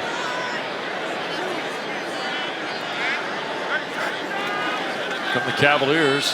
Holstein with time. How about the same play? And Mumfield dropped that one. Right about the 32, Tom. Konate was underthrown the first one, dropped the second one, and Mumfield's still down. Fisher's timeout for an injured player. Well, that time it was a laser from Eli Holstein as he checks on Mumfield. Oh, and Eli's upset, and Pitt teammate are as well. They'll check on Holstein. We'll step aside here on the 3rd down incompletion.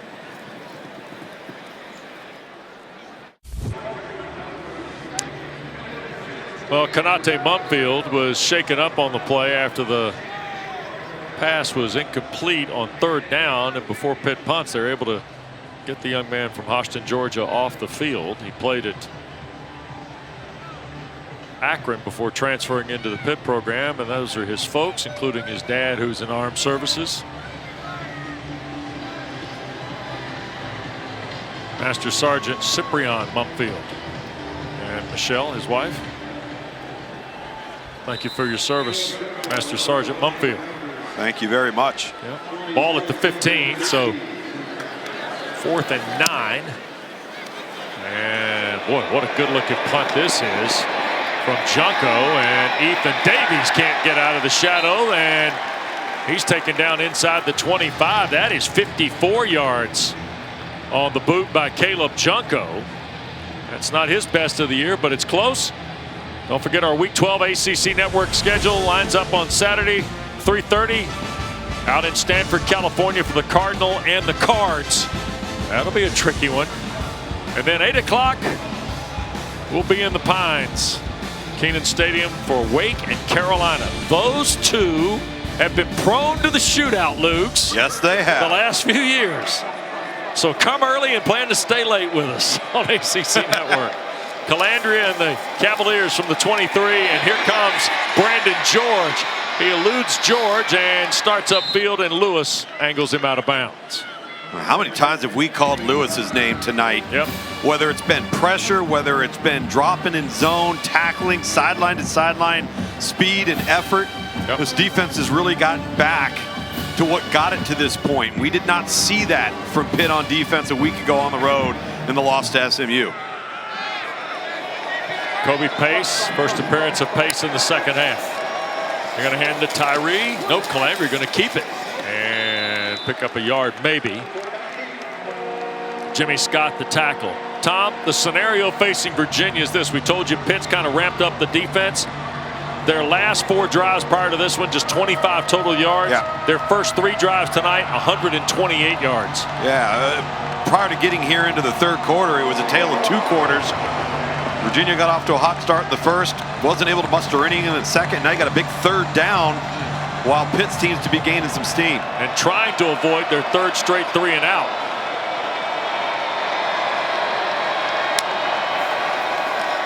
Calandria looking for Neville and almost picked off on the backside by Brookins.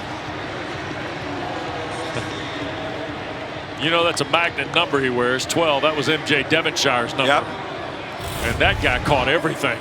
Cruz Brookins, a redshirt freshman from right over here in Steel Valley, just outside of Pittsburgh. Nobody recruited Brookins. Yeah. And he had a missed opportunity there to intercept that ball with some great field position. Nevertheless, Desmond Reed back to return the punt. How close is he to Pittsburgh? Randy Bates said yesterday, oh yeah, he's from just over there on the other side of the hill. Yeah. I was like, okay. Reed will back up to take the punt from Sparks at the 15. 2-man miss. Trying to run out of a third, and he gets to the 30-yard line or close to it for the next Pitt possession.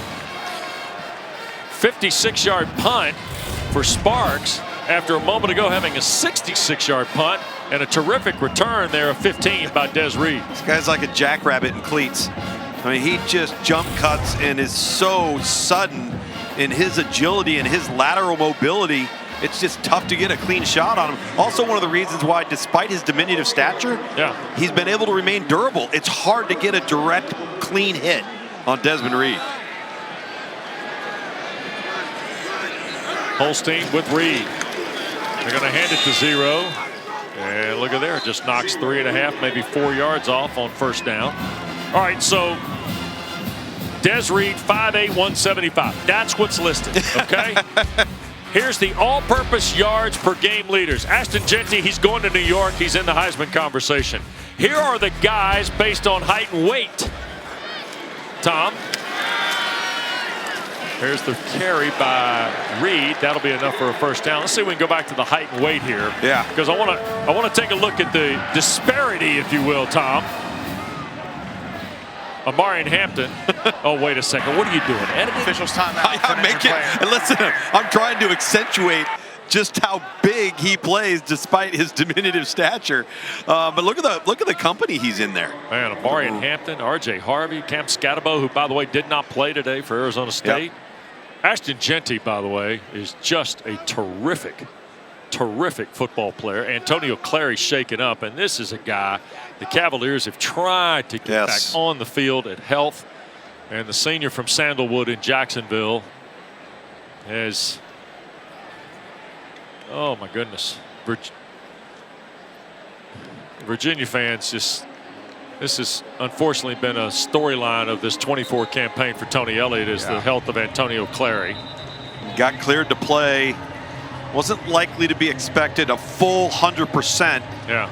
But cleared enough to play. Thought they'd try to give it a go tonight. Play opposite of Jonas Sanker. Yeah. By the way, Antonio Clary has a bachelor's degree in history and a master's degree, educational psychology. You see the minor in African American studies. And you talk about getting the full swing of the college experience. Absolutely. Good for you, Antonio Clary. There's Reed on first down, pushing through for 6, almost 7 on the play. Des Reed came in 5th in all of FBS, averaging over 156 all-purpose yards a game. 59 prior to the carry there tonight. And here's Holstein, a little keep off the option. Slides down, took a lick, and a flag will thrown on the hit by McDonald. And Holstein may be shaken up here. Panthers not happy. And people trying to get a little control of this before it escalates further. Trey McDonald, number 8, the linebacker, is who got him and led with his forearm right to the side of the head of Eli Holstein. Yep. And Nate Black, the referee, trying to get folks back to their respective benches. Nate Yarnell is already warming up in front of the pit bench. Holstein is up and walking off. That's a good sign. After the play was over, personal foul, late hit on the sliding quarterback. Defense number 8, 15-yard penalty, automatic first down. So the late hit will be flagged. Further review for potential targeting foul. And we'll get a look. No targeting penalty added.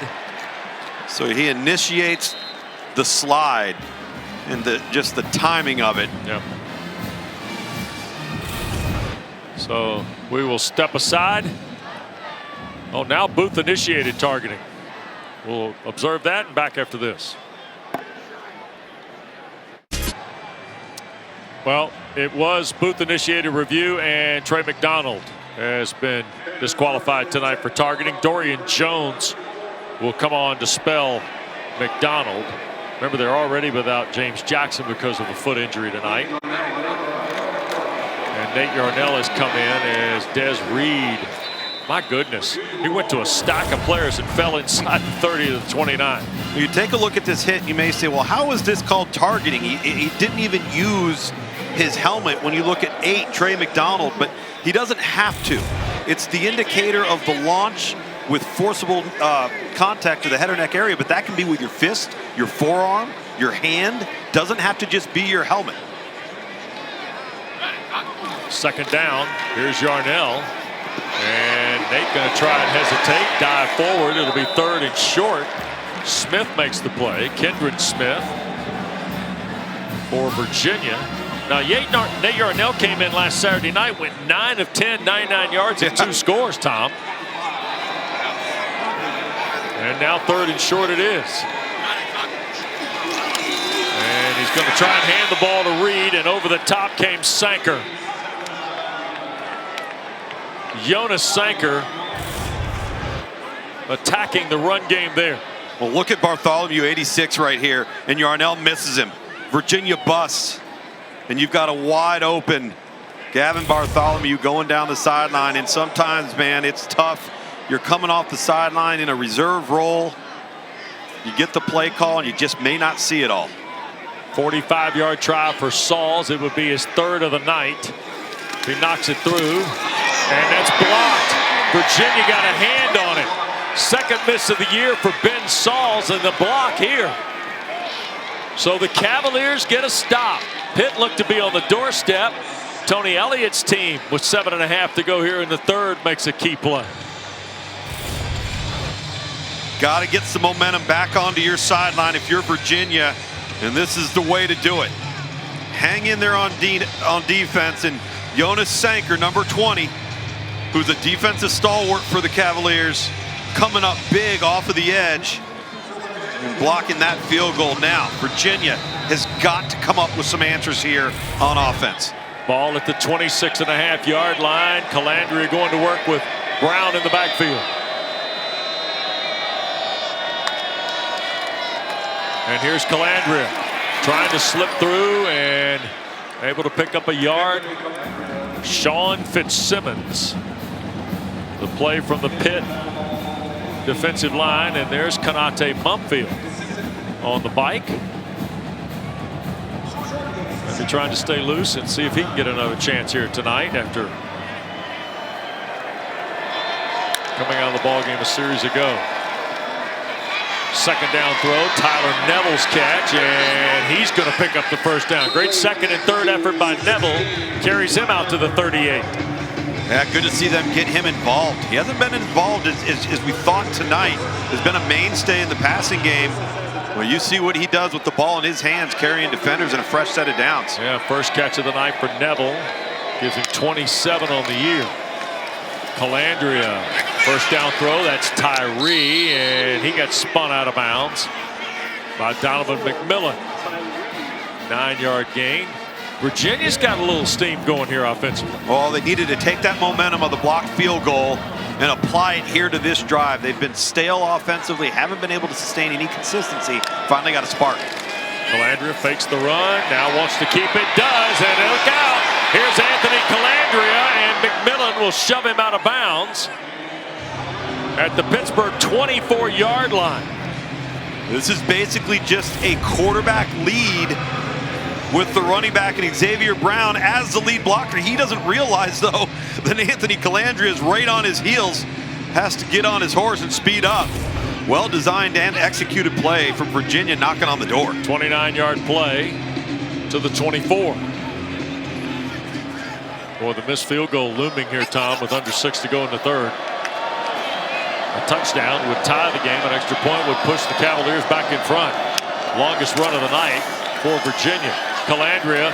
Oh, my goodness, Brown! Touchdown, Virginia. 24-yard throw, and Xavier Brown has got a rushing score and now a receiving score. Just a little bit of hesitation, right, Lukes? Just a little bit of hesitation. This is really well executed and very well designed. This is set up to look like it's supposed to be quarterback draw until you pop your eyes back up and you link Xavier Brown out of the backfield. Well done, Virginia. Cavaliers in the end zone from 24 yards away. Now for the lead, Will Bettridge. And the kick is good. Virginia now back in front. Really well done here by Des Kitchens, the offensive coordinator. You get the pop pass coming off of what looked like a designed quarterback draw, and they catch Keith Thompson, number 38, step up into the gap because he thinks the back's trying to block him, and back just leaks out around him. And all of a sudden, Virginia, who'd kind of been wobbling a little bit offensively, has gone back in front, and Eli Holstein headed toward the pit locker room. So Nate Yarnell's ball game for the time being for Coach Narduzzi. Sure is. Let's hope Eli Holstein's okay. So check him out. Mumpfield on the way as well. And a team that's fighting to stay in the hunt of the ACC race, Tom, and a potential appearance in Charlotte and their college football playoff chances, now has their leading receiver and their starting quarterback both in the locker room. And the kick through the end zone, that'll push them to the 25. And don't forget, we got ACC basketball for you coming up Friday night. Sunshine State battle, number 21 Florida's in Tallahassee at the Tucker Center to see Florida State at 6 o'clock. And then at 8 o'clock, hey, Luke, how about some ball next Friday night in Chapel Hill? Ball? Americans in town. We'll go over and see them play Carolina before we get the Tar Heels and Deacs on the football gridiron the next day. Can I ask a question? Where is American? It's Washington, D.C. It is, okay. Wofford and Duke, by the way, is high noon on Saturday. You'll see that before you get to the ACC Network doubleheader that starts at Stanford at 3:30 next week. Huddle all around on Saturday, of course. And now here's Nate Yarnell off the 25 and Pitt trailing a point. Delay game. Offense. 5-yard penalty. And now a delay a game call. Boy, how do you have that off of a change of possession? That's got to just drive Pat Narduzzi nuts. And so that costs Yarnell 5. And it's 1st and 15. Reed in the backfield with it.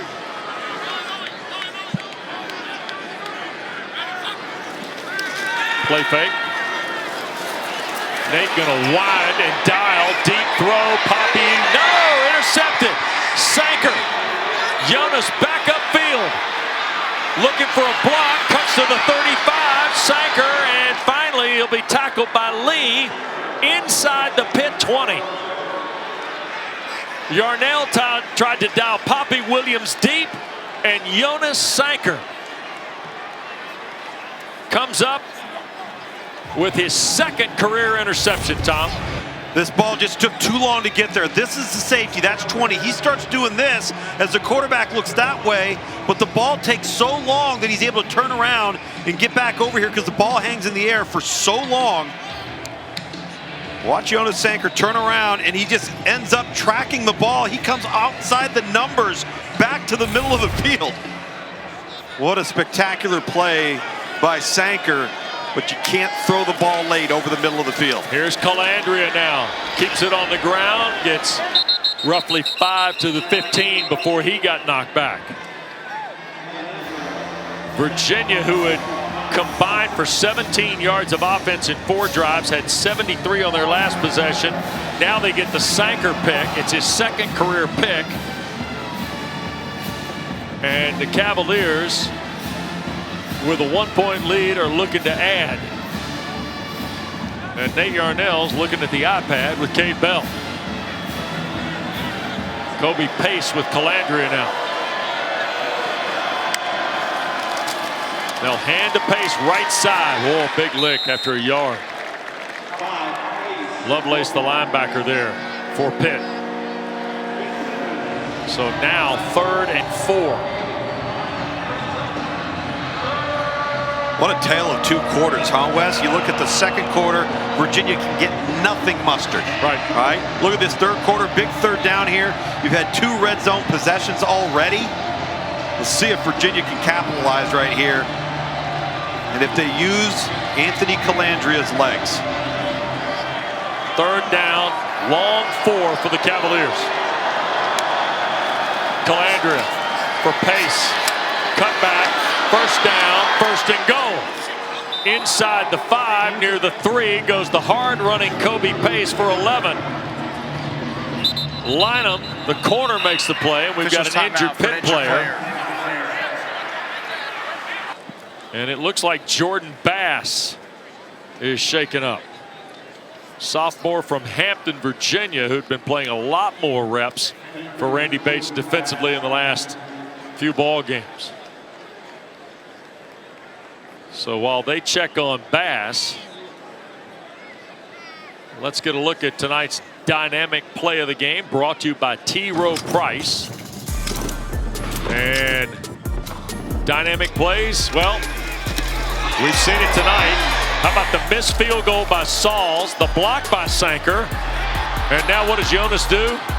That set up the touchdown for Brown, and then with Holstein going to the locker room, here's Yarnell for the deep shot, and there's Sanker again, Tom. Johnny on the spot. What a play he made to get to that ball.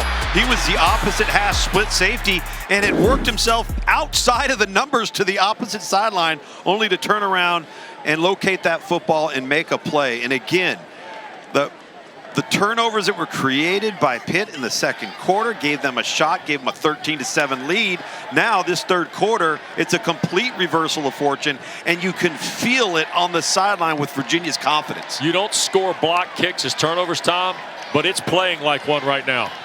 No doubt. And then you add the interception by Sanker, and Bass gets up, and it looks like he's holding an arm as he's helped from the playing field.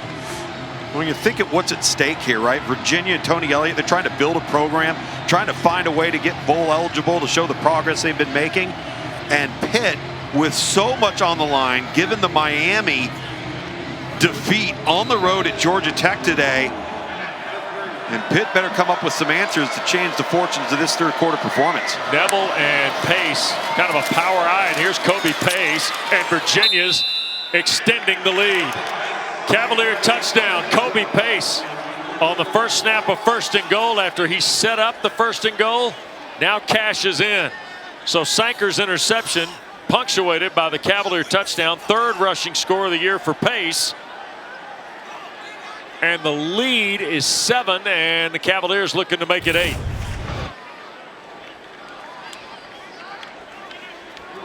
And Tom, in the span of 2 minutes and 5 seconds, Virginia scored twice.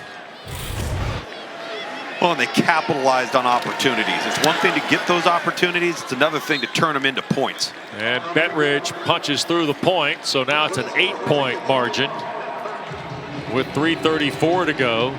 Virginia had been outscored coming into the ball game, 75-23 in the 3rd quarter. Those 23 points were toward the back end of all of FBS. And tonight, 14 points. In a quarter they had only previously scored 23 in 8 games. And can we give some love to this Virginia offensive line? Right? 2 weeks ago, North Carolina comes into town in Scott Stadium there in Charlottesville and levies 10 sacks against an offensive front that didn't have their center in Brian Stevens, had a left guard in Noah Josie that had to move over to center. The first series of the game against North Carolina, you shoot a ball over the quarterback's head. And from that point on, everything came unraveled. The last 2 weeks got this group healthy, and they have dominated at the point of attack. So Sparks will hang the kick high. And Derek Davis on the kick return. Got to the 15 and got knocked back, and that's where Pitt's going to get cranked up. And Nate Yarnell coming back out to quarterback the Panthers with just less than 3.5 to go in this 3rd quarter, and now Pitt an 8-point deficit. Well, that's the first interception of the season for Nate Yarnell, and he's going to have to show that he's got a short memory now, because this team needs Nate Yarnell to come through and make some plays and get some momentum back for Pitt on offense. Playing tonight in his 12th career game. He's had 3 starts along the way here out of Lake Travis High School in Austin, Texas. And the give is Reed. Boy, the Cavaliers have just not let Des Reed find much room. Tom, especially right in the middle. Well, and I think that's the thing is, if you watch Virginia, they're so sound at playing their gaps that they don't create a crease for him to sneak through. That's discipline, that's technique, that's coaching. Yep. John Brzezinski's group on point tonight when it comes to the inside run game. Here's Yarnell. Body's flailing away. Yarnell's going to fake the throw, drop a shoulder, and punch through for the 1st down to the 26-yard line. Nate Yarnell is 6'4", 6'6", 215, Tom, and he used it to his advantage. Every inch of it. Quick snap on 1st and 10. Slips it to Reed and tried to double clutch it, and it'll fall incomplete. Fortunately, it was. Would have been a loss of about 6 yards.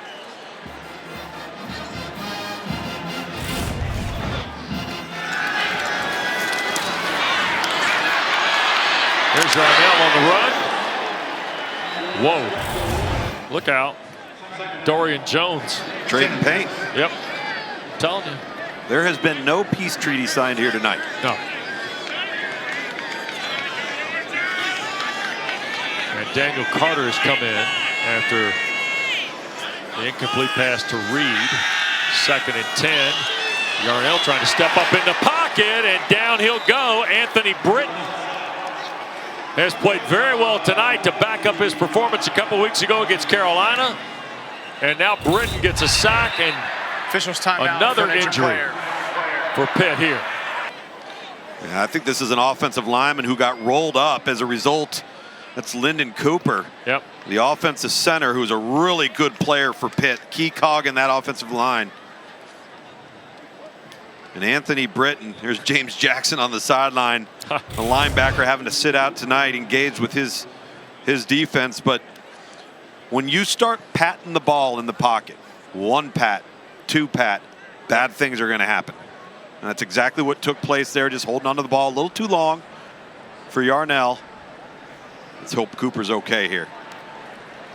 And Lyndon Cooper, transferred from NC State, making his 14th start tonight, is able to get up. Dana's posted up over there near the Cavalier bench. I'm going to guess the vibe has changed a little bit over there for Tony Elliott. I think the Sanger interception put a little pep in the Virginia sideline, and really the whole offense and defense. You know, you saw Virginia ride the ups and downs of the momentum, and it's really all about Tony's philosophy of paying your debt. He wants the team to build a house worthy of being invited to, and it's playing from a perspective of gratitude. And throughout the whole game, I never saw the momentum or body language really dip from the Virginia sidelines. I do have one assignment for you tonight, because I know Luganville names superheroes on ACC PM every week. Yep. You got to find out why James Jackson's got the helmet on buckled up tonight.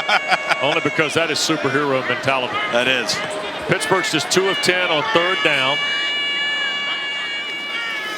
And this is the full number. Yarnell dialing Reynolds, and is it picked on the deflection? No. A diving chance for Corey Thomas on a ball for Day Reynolds. Kempton Shine was also around it for Virginia. That was now close. 4th down. Yeah, that was really close. It almost landed. Is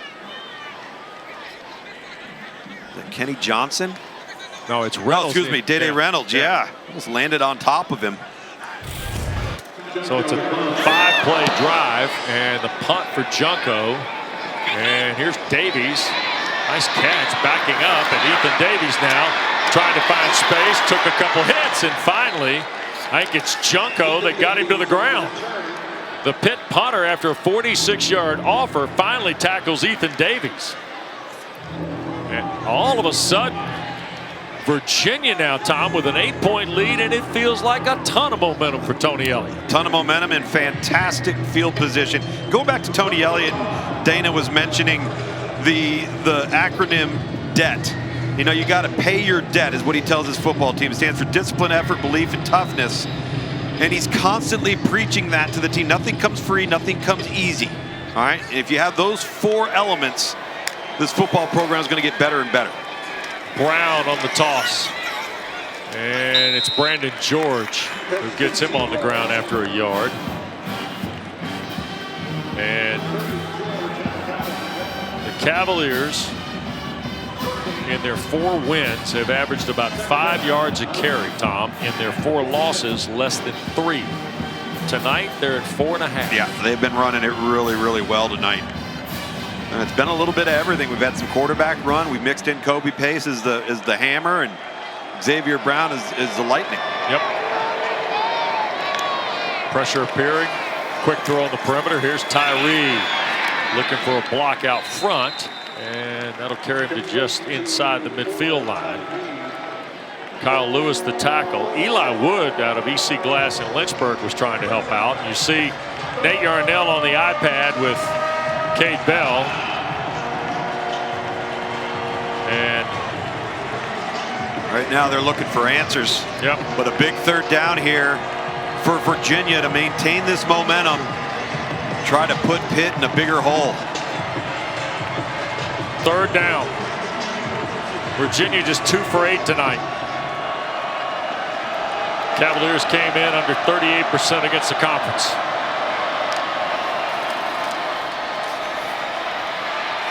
Here's Calandria bailing to the far side, and out of bounds he'll go. It'll be a loss. Jimmy Scott kind of took him off his route and then forced him to head to the far side of the field. So 4th down it is. 3 and out it'll be for Virginia, and that's the final play of the 3rd period. So we'll start the 4th with the Cavaliers punting to the Panthers. And if Pitt wants to stay in this mix, Tom, the next 15 are really important for Pat Narduzzi's team. We're back to the Steel City after this on ACC Network. We welcome you back. Quarter 4 tonight at Acrisure Stadium in Pittsburgh. Panther fans hoping that their team can stay in the thick of the ACC race, but they trail Virginia 8 as we go to the final quarter of play. Great to be with Tom Luganville, Dana Boyle, Wes Durham. We're going to start the 4th with Virginia punting to Des Reed. And Sparks is going to fire this high in the night, and Reed will make the fair catch of it around the 14-yard line. If you're just dialing us up, it's been a weird day in the ACC. Georgia Tech beats a top 5 team for the first time since 2009 today. They beat an undefeated top 5 team for the first time in heaven knows when. Yeah. Clemson 2000, I think, was the last time it happened. Clemson stays in thick. They win in Blacksburg. SMU's got the best bye in America. They're undefeated in ACC play. And now here are the Panthers with a backup quarterback and their leading receiver in the locker room. And they're on the ropes. Yep. Down 8. And Nate Yarnell to work. Long throw, and Williams has it pop off the pads, incomplete. And on the Virginia bench tonight, there's been some attrition as well. There is the veteran Antonio Clary, who you see the knee is wrapped up on the left side and on crutches. And that's a tough one for Cavalier fans. Absolutely. And all of us who've enjoyed Antonio Clary's good play. Second down off the 14. Reed trying to bounce to the perimeter. Here he goes. Desmond Reed to the 45 and out of bounds with a Pitt first down on his best run of the night.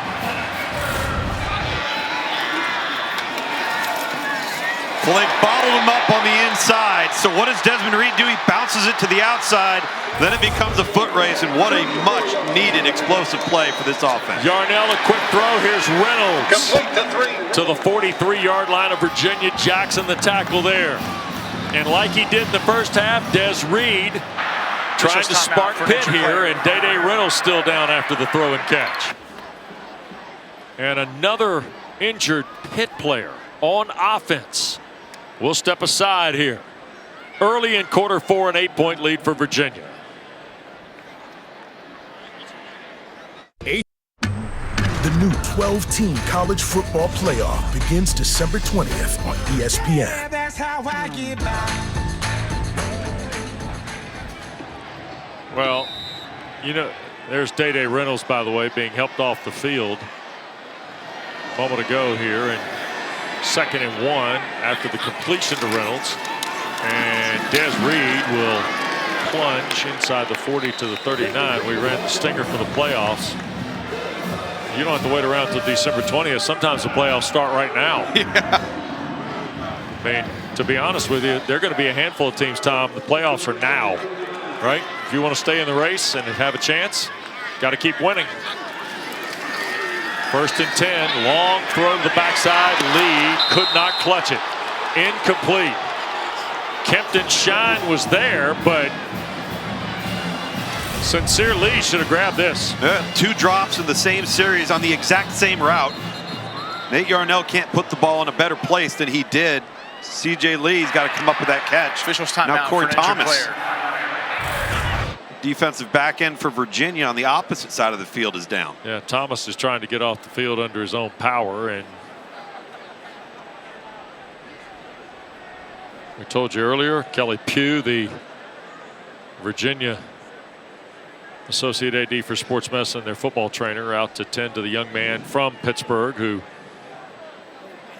played at Penn Hills. And Dana, I recall us talking about this during the week. Apparently, Corey Thomas was the ticket king of Charlottesville during the week as well. So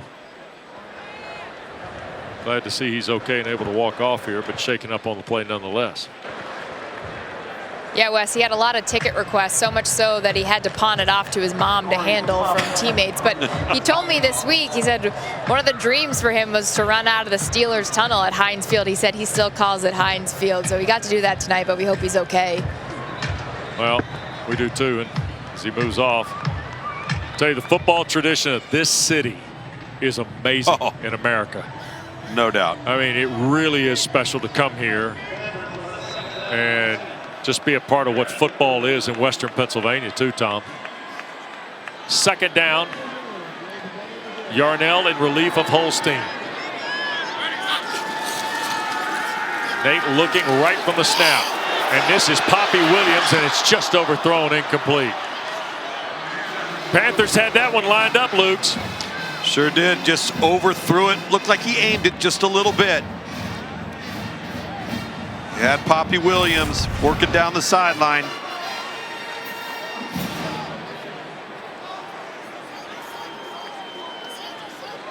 Oh, got him on the slant and go. Yeah.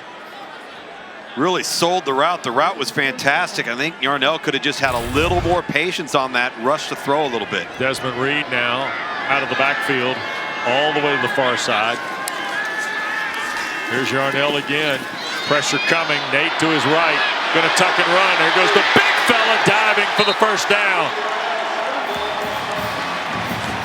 He's got the one thing you can't coach. He's 6'6". Well, he's 6'6", and that's twice now where the consideration of sliding has not come into his mind. 11-yard run. Now Reed on first down and right into the arms of the Cavaliers. And I think that's Britton again. Nope. Terrell Jones rather. Look at Yarnell's run here, Luke's. Going forward. Yeah. That's it. You betcha. There's the old linebacker. News likes it. Oh, the old linebacker. Second down. Loss of 1 on the carry there a moment ago. Here's Yarnell again. Gunning for Bartholomew. First and goal for the Panthers. Caleb Hardy tripped him up. Gavin is slow to his feet after the catch. 20 yards from Yarnell to Bartholomew. That's Nate's best throw. His best throw makes up for the miss on the throw 2 plays earlier. This is a great example of timing and anticipation and having confidence in where you're putting the football. Play clock. Remember now with the backup quarterback and some new guys and new packages here, things can get, got to stay on point if you're Cade Bell. Yarnell ready. Here's the snap. Give it to Reed. Tez makes the first guy miss to about the 4, maybe the 3. Second and goal coming up. Let's go back to Gavin Bartholomew out of Blue Mountain High School. Yarnell gets back, gets set. Hits the seam right on the outside of the hash. They've needed to get him involved tonight, and they have. Daniel Carter has come in. Now he's checking out of the backfield. Yarnell's going to empty the set here, Lukes. Overman, the tight end, hustling back. Better get lined up. Yep. There's the snap. Yarnell going to keep it. Nate trying to get to the perimeter, and a shoot top tackle by who else but Sanker. Jonas Sanker, if Virginia goes on to win tonight, hasn't scored a point, Tom, but he's paved the way for them. There's no question about that. And this time, Pitt does not account for the left side of securing the edge. You got Dorian Jones and Jonas Sanker there, unblocked, coming off the edge. What a tackle. Third and goal. Play clock winding down. Carter is the running back. 5 on the clock for Yarnell. And now Narduzzi a timeout. And in a game, first charge timeout. In a game like this, an 8-point deficit, possessions are precious. You don't want to give anything away. Pat Narduzzi burns the first of 3 timeouts. This Veterans Day weekend, as we honor America's heroes. Boy, it's fun to see these pictures. We have them from both institutions. Pitt fans around the world serving our country. How about the nose on that plane? I love it. Yeah. How about that, huh? Looking good. Well, a moment ago, as they were coming to the bench, what's the head coach say here, Tom? 2 downs. Yeah. Giving you 2 downs to get this in. So they've made up their mind on what they're going to do.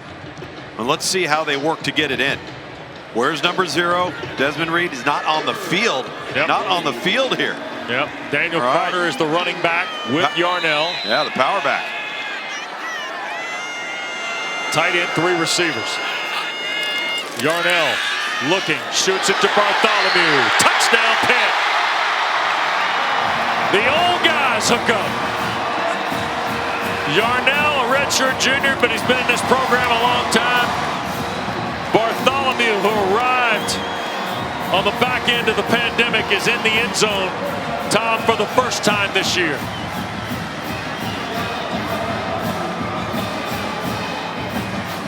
Excellent execution, good play choice. No Desmond Reed on the field. They go right to old reliable and Gavin Bartholomew. You bet. Putting the ball in the left hash here for a 2-point conversion. Yep, go for Dos, brought to you by Dos Equis. 12 plays, 86 yards, 4:21 the time of the drive. Snap to Yarnell. Looks left, now back to his right. He will throw. Flag is thrown on the play. And it is caught for the 2-point try by Bartholomew. Offense number 70. Ryan Baer is called for a hold to negate the 2-point play here. Well, they get him on a yank down of number 10, Ben Smiley III, the graduate from Virginia. Look to the right side of your screen. Now, this is Baer. He's had several penalties called on him tonight. Now, watch, he engages, yanks. And that's going to cost a 2-point conversion here for Pitt offensively. Again, Baer had been the starting right tackle. They move him over to left tackle, move Terrence Enos. Still going for 2 here, Tom. To left guard. You Look like at this? You like this? I actually do like this. It actually gives you a little more real estate. Reed in the game now. Left hip of Yarnell. Going to throw the jump ball and out of the back of the end zone, so it stays a 2-point game. Not sure I like the play selection. I think the book, the analytics, told them the percentages weighed in their favor right there. No issue there. Would have liked to have seen a little bit more of a clean play design. Everything was muddled up. No clear line of sight for Yarnell. Missed the 2-point try. So it stays a 2-point game with 10.5 minutes to go. Now, one of the things maybe working in Pat Narduzzi's favor of trying the 2-point play even after the penalty, he's got one of the best field goal kickers in the country, Tom. Yes, he does. Distance. He wants to talk to the head referee here about that holding call. Right. So Nate Black over for a word from the Panthers head man. Didn't look like a kind word. More like a prepared statement, I yes. think. So Pitt to kick it away. Sauls with Tyree deep. And now Calandri and the Cavaliers try to protect the lead. Saul's going to hang this up on the hash mark. Tyree going to let it go into the end zone, and Virginia will start from its 25. Don't forget the ACC Fall Championships continue tomorrow. Men's soccer quarterfinals, 2 Eastern. They go through Thursday with the semifinals. Virginia's soccer team is at Acrisure tonight because they have Pitt tomorrow, 8 o'clock. You can see all of it on ACC Network, streaming live on the ESPN app. Carolina, a winner earlier this week in the Field Hockey Championships for Aaron Matson. And here tonight, Virginia trying to wreak a little more havoc at the top of the ACC card tonight, Tom. That's Brown. No gain on the play, maybe a step toward the 26. You know, Wes, Pittsburgh's starting to get a little bit of this momentum back. There's some juice in the building. The energy's back with the fan base a little now. Feel like there's a little life. Panthers have outscored opponents 103 to 37 now in the 4th quarter this year. But they got to find at least 2 or more points here if this is going to be their 8th win of the year. Late add on the defensive front, and now the substitution being taken as Isaiah Neal comes in. Sean Fitzsimmons comes out after Virginia's sub. Here's Calandria trying to break free. Flag thrown behind the play. Calandria has a first down out over the 40 to the 42, but I think this is going to be a hold on Virginia. Holding. Offense number 55. 10-yard penalty. 2nd down. That's on Brian Stevens, who's making his 39th start tonight as a college center. Yeah, and he catches the looper coming from the outside. comes all the way back to the inside and engages him, and he just pulls him late. A good job by the Pitt defender there too to throw his arms up and flail a little bit. Sincere Edwards, I think, was the looper. I'm not familiar with the position. We'll wait on Luke Mill to tell us more later. Well, he's looping back around to the middle. I just haven't quite. The guy who's always the looper's usually got a bag over his shoulder. Looper, caddy. That's it. Those are the loopers I know. Here's Calandria, second and long after the penalty, trying for the screen, got it out in the flat, and Brown is run out of bounds right at the 20-yard line. Lovelace and Ryland Gandy. 0-0 the matchup there.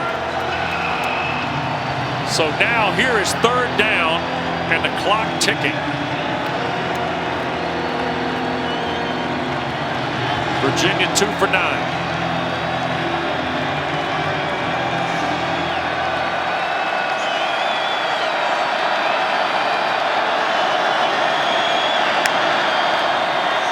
Pressure. Calandria hit as he throws. Tyree the catch. First down Virginia at the 45. Lynham the tackle, and Calandria got blasted when he cut this loose. Wow. Another one of them loopers, Wes, comes in through the A-gap between the center and the guard and right down the kitchen of Anthony Calandria, who delivers a strike. What a catch by Tyree to the 45. And here's Calandria again looking to throw. And he'll escape the pocket. Pitt bench wanted to hold, didn't get it. Calandria will go out of bounds. It's a 9-yard run, almost 10 for the first down. The crowd booing. O'Brien was there defensively on Calandria, but Pitt fans are thinking there was a holding call missed here. Well, they're not wrong. It was on the right tackle, 54. Blake Steen. And the Pitt coaches are 100% correct. I can see why they're upset. Kobe Pace in the backfield. Calandria fakes the toss. Now for Pace. Caught it, first down, cuts it back to the 35, and George makes the stop, but Virginia's offensive momentum is back on the long throw to Tyree. Well, let's show you what Pittsburgh's coaching staff and sideline is worked up over. It's right there. And you're going to see 97 stacked up against Steen. Right. Yanking him. Yeah. First down, earned give is Kobe Pace. And he'll roll through for right at about 6 on the play. And we've got an injured Pitt player. That's Ryland Gandy, the corner, shaken up. And that's going to get us to a timeout ahead of 7 minutes to play. Still a 2-point lead for Virginia. Cavaliers threatening here tonight when we continue. Well, the good news is Ryland Gandy was able to get off the field under his own power, and you see him jogging now to stay loose. Dana, watch out, he was sneaking up on you. Second down as Pat Narduzzi's team is fighting now to stay on this list. They're 3-1 after the loss at SMU last week, and they trail 2 here, and Virginia driving. And the give inside is Pace on second down. It's going to be third and a full 2 after the stop there. Maybe a little more than 2. Gandy runs back on the field to replace Crowley, who spilled him a moment ago. And now Virginia quickly to the line. They're going to hand the ball inside, and that is stacked up with Pace on third down. Calandria litigating that he broke the 23. And Virginia is going to go for this. And here comes unbalanced Grady Brosterhouse. Here comes the Grady bunch, Tom. The Grady bunch and 2 extra offensive linemen. Yep. And there's Big Grady Brosterhouse, 6'2", 215 from just outside of Charlotte. And I don't think Grady got it. It looked like a late snap and a late move offensively for Virginia. Nate Black and whistles blow. We got a little bit of confusion here. What do we have? The officials were not in position for the previous play. It's still fourth down. So a replay on fourth down because officials were not in position according to the referee. And Pat Narduzzi is at the numbers, talking to Nate Black. Wow. I will say they gonna replay the down because the officials weren't ready. The center judge was still around the huddle. Now they're going to hand the ball to Pace. He's got the first down. At the 21, Brookins the stop. And the clock inside 6 minutes. Pitt with only 2 timeouts to go.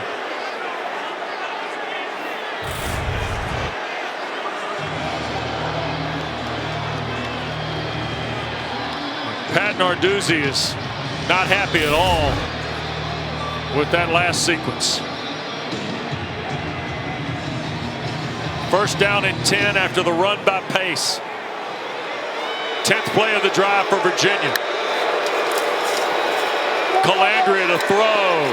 Tyree the catch, helped out of bounds by McMillan.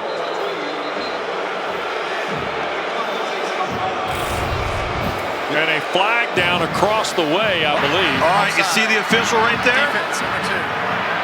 Brosterhouse doesn't know he's there, so he doesn't think to not snap the football until he moves back and out of the way.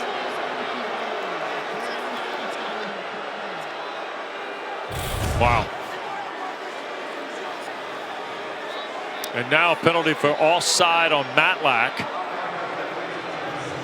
And now all of a sudden first down and 5 or roughly thereof. And the clock now is also the opponent of Pitt. Here's Calandria throwing and incomplete. Intended for Andre Green Jr. Tom, I have a question. Why is Virginia throwing the football? With the way they've run it, 4.5 yards per carry here. Yeah. And they're throwing it. Second down and 5. Here's the next snap for Elliott's team.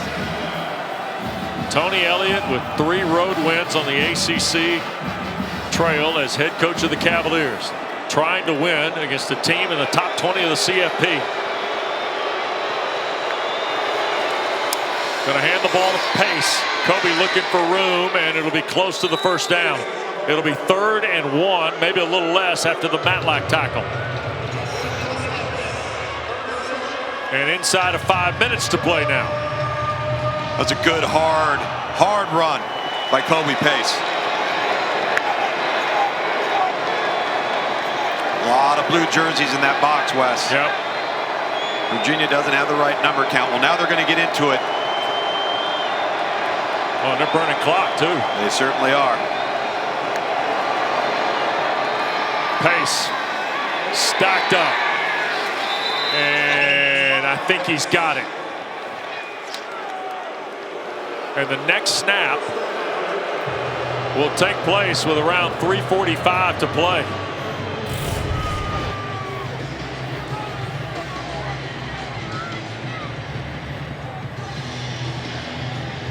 It's Kobe Pace just pushing the pile. Yep.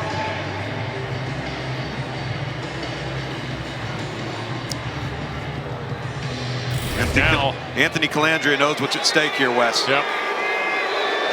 They're trying to get to bowl eligibility. They're going to hand the ball to Brown, and that goes nowhere. Tackle made by James. Now it'll be interesting, Tom. Right about 3 minutes where they have to snap it again here. Pat Narduzzi's got 2 timeouts left.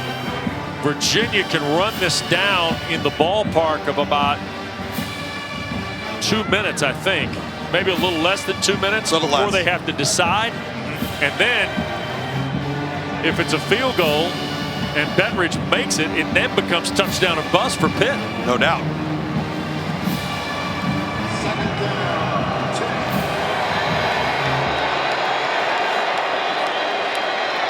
Play clock at 2.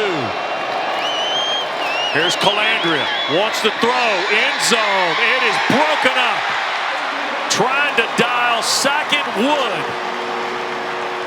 And Donovan McMillan slapped it out of there.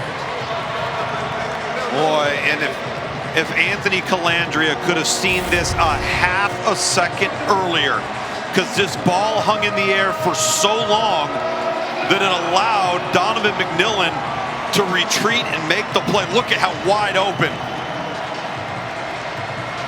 Whoa. That's a heck of a play by McMillan. It's a fantastic effort play. Sackett Wood wide open in the back of the end zone, just a bit late. Third down for Virginia. Gonna throw the ball, and the Cavaliers will be taken down at the 15 with 2:45 to go.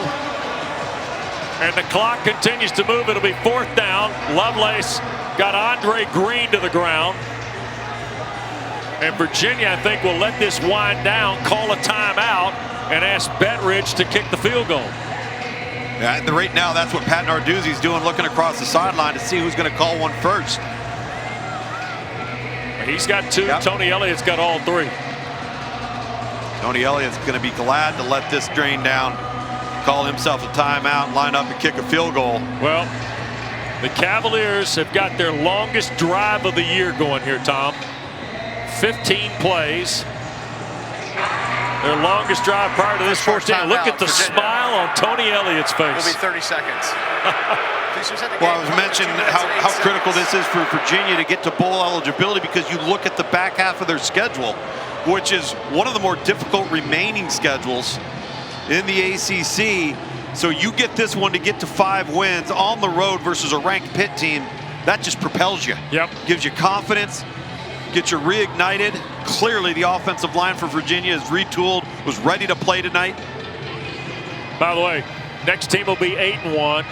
The one after that's got 1 loss. Yep. And then the Hokies, who are 5-5. And it doesn't matter what record Virginia Tech is when those two play. And Tony Elliott's clearly made progress with this football team in a short period of time. What a big one this would be. Betridge from 32.5. Kick away. And it is good with 2:06 to play. So Will Betridge kicks a 32-yard field goal. It's a 16-play, 60-yard drive in 8:26 time. Please reset the game clock to 2 minutes, 4 seconds. And the Cavaliers have made it a 5-point lead. And Pitt, without Eli Holstein under center, Nate Yarnell's come in relief. He led them to one drive that ended on a Bartholomew 4-yard touchdown catch. No Mumpfield. Had some banged up injuries throughout this game for Pitt on offense. Trying to mix and match and get the pieces together.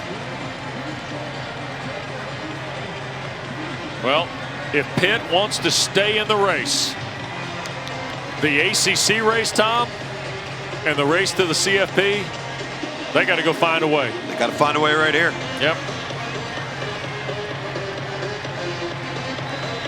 So Sparks will kick it away. Kenny Johnson and Derek Davis Jr. are deep. And Johnson will let this hit into the far corner. And Pitt's chances at a potential bid to the ACC championship hang in the balance here with 2:04 to go and 2 timeouts for their 10th-year head coach. And Nate Yarnell, it's funny how the twist and the road turns a little bit in college football. A guy who's got 3 career starts and playing in his 12th game tonight, who lost that quarterback competition in August to Eli Holstein, Tom, has got to go win it now. Reed in the backfield. Yarnell on first down. Under duress. Tries to escape the pocket. Steps up, and it'll be flipped around by Chico Bennett. Well, we have not called Bennett's name tonight. Made his 30th start, his 19th straight, and Pitt has burned a timeout. Or Virginia. Oh, it's a 2-minute timeout. Thank you. Sorry. 2-minute timeout. We'll step aside. It's on the line in Pitt when we continue. Running it. We're back at Pitt. 24-19. Virginia trying to pull the upset. Take the Panthers out of that frontline challenge in the ACC. Here's Yarnell out of the 2-minute timeout. Looping it, and it's caught. That's Reed. First down, inbounds, and then shoved out. Kendron Smith knocked him out. Panthers thought he was already out of bounds. Reed is hobbling. And it's measured. We got a flag. Roughing the passer. 15 on top of that. Adds it into play. First down.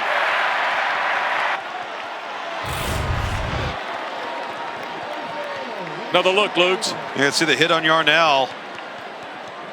That's Butler. Yeah, it sure is. And then they could have added on a late hit out of bounds on Desmond Reed and Kendron Smith. Yeah.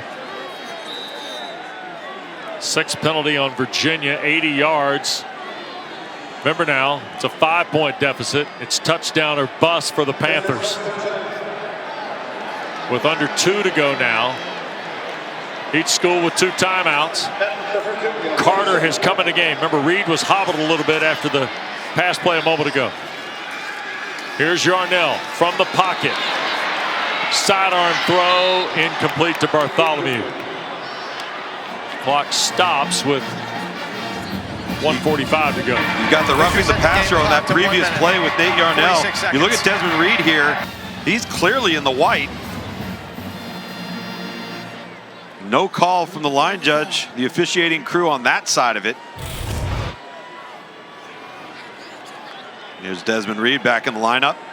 So much on the line right here for Pitt, especially with the transactions that took place in the ACC today. Here's Yarnell again up in the pocket, sailing it downfield, intercepted. Corey Thomas. Thomas pulls it away on a ball intended for Poppy Williams. The young man from Pittsburgh gets the interception and is racing to, I'm sure, his family to find them in the seats. Out of Penn Hills High School, he comes away with an interception, and now with 1:40 to go, he puts the ball up in the seats, and there's his mom. How about that? Great sweatshirt from mom there. And the ball at the 14 after Pitt's second turnover of the night, and the run for Brown and a timeout with 1:34 to go. Second charge timeout, Pitt. It'll be 30 seconds. Take a look at this interception. Now, I don't know how Nate Yarnell didn't see him. You see the split half safety right there. And once the ball snapped, he actually works more to the middle of the field, and he's just waiting. They switch off. Virginia defenders very disciplined. And he's just waiting for the inside target. And the throw comes his way. And Nate Yarnell knows he just made a poor decision with the football. And Corey Thomas. A storybook night for him. Jonas Sankers had big plays for Virginia, and Tony Elliott trying to get his 5th win. And Tom, you mentioned the 3 games left. Yeah.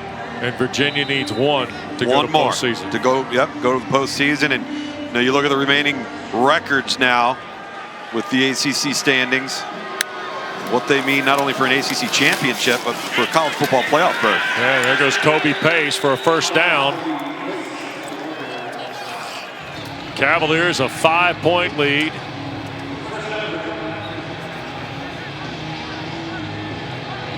And Pat Narduzzi looking on with 1 timeout. Wow. A second loss for Pitt. Clemson's here next Saturday. Miami is off. SMU wins the weekend. They win the weekend and didn't even have to get taped up. Yep. By the way, the Mustangs will welcome Boston College at 3:30 on the ESPN family of networks next Saturday to Ford Stadium. And Virginia will run it with pace. It'll be their 5th win against Pitt in 15 games. 3rd charge timeout. In the history of the series. Pitt had won 6 of the last 7, including 2 straight. And Corey Thomas telling Virginia the Sharks are in the white tonight. And my man James Jackson with the helmet buckled up all night. Tony Elliott still coaching his tail off right now. Yeah. He's got to be awfully proud of this football team. You look back 2 weeks ago, heading into the bye week off of the North Carolina loss, 10 sacks you give up offensively. Yep. What a response. Don't forget Huddle After Dark tonight from Acrisure. Been told the leaf blower may not make an appearance after last year's effort. The infamous leaf blower. The infamous leaf blower here at Acrisure.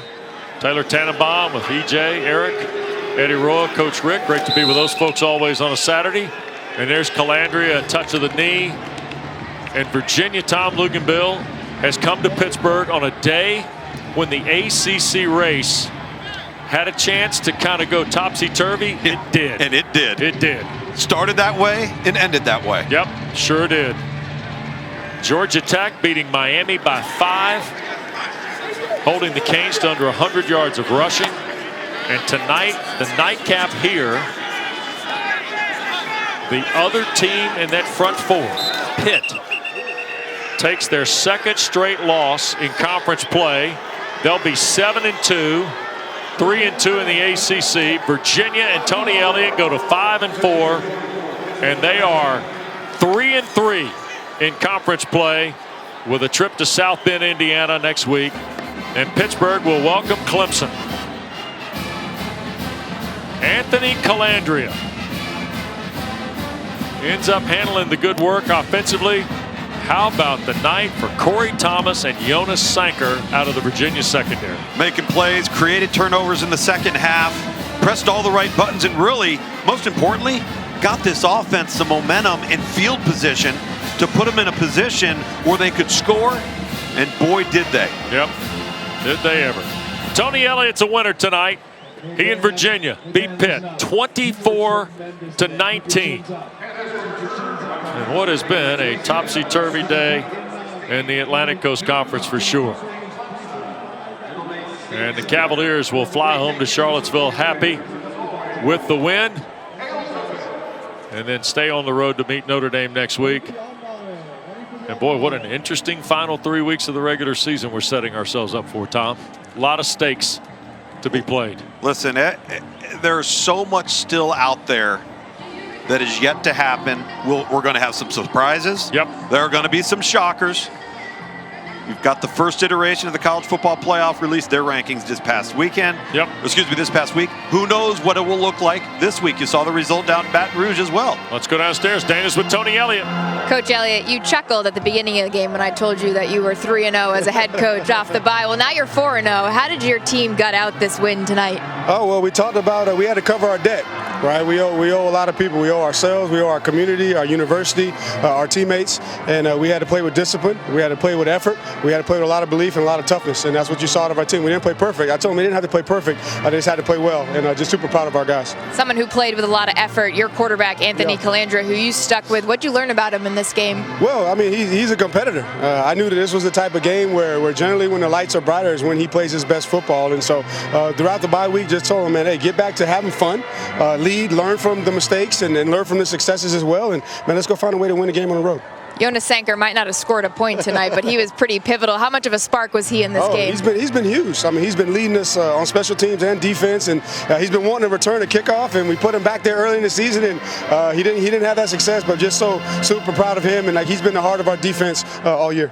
How about Corey Thomas, the hometown kid with the interception? Yeah, super happy for him. He's a guy that, had to move positions, right? With Clary getting hurt, he went from nickel Sam back to the hash and coming back home to the Steel City. Just super happy for him. Congratulations on the win, Coach. Thank you. All right, thank you. All right, Dana, thank you. Congratulations to Tony Elliott. Winning night for the Cavaliers, 24-19. Oh, boy. Let's see what happens next Saturday in the ACC. Great to be with Tom Luganbill, Dana Boyle, Ben Ward, our producer, Tyler Honeycutt, our director. Terrific night. Driving Joe Smiley runs the ship on site here in Pittsburgh. We'll see you next Saturday night from Chapel Hill with the Deeks and the Tar Heels. Stay tuned. ACC Huddle After Dark with Taylor Tannenbaum starts right now.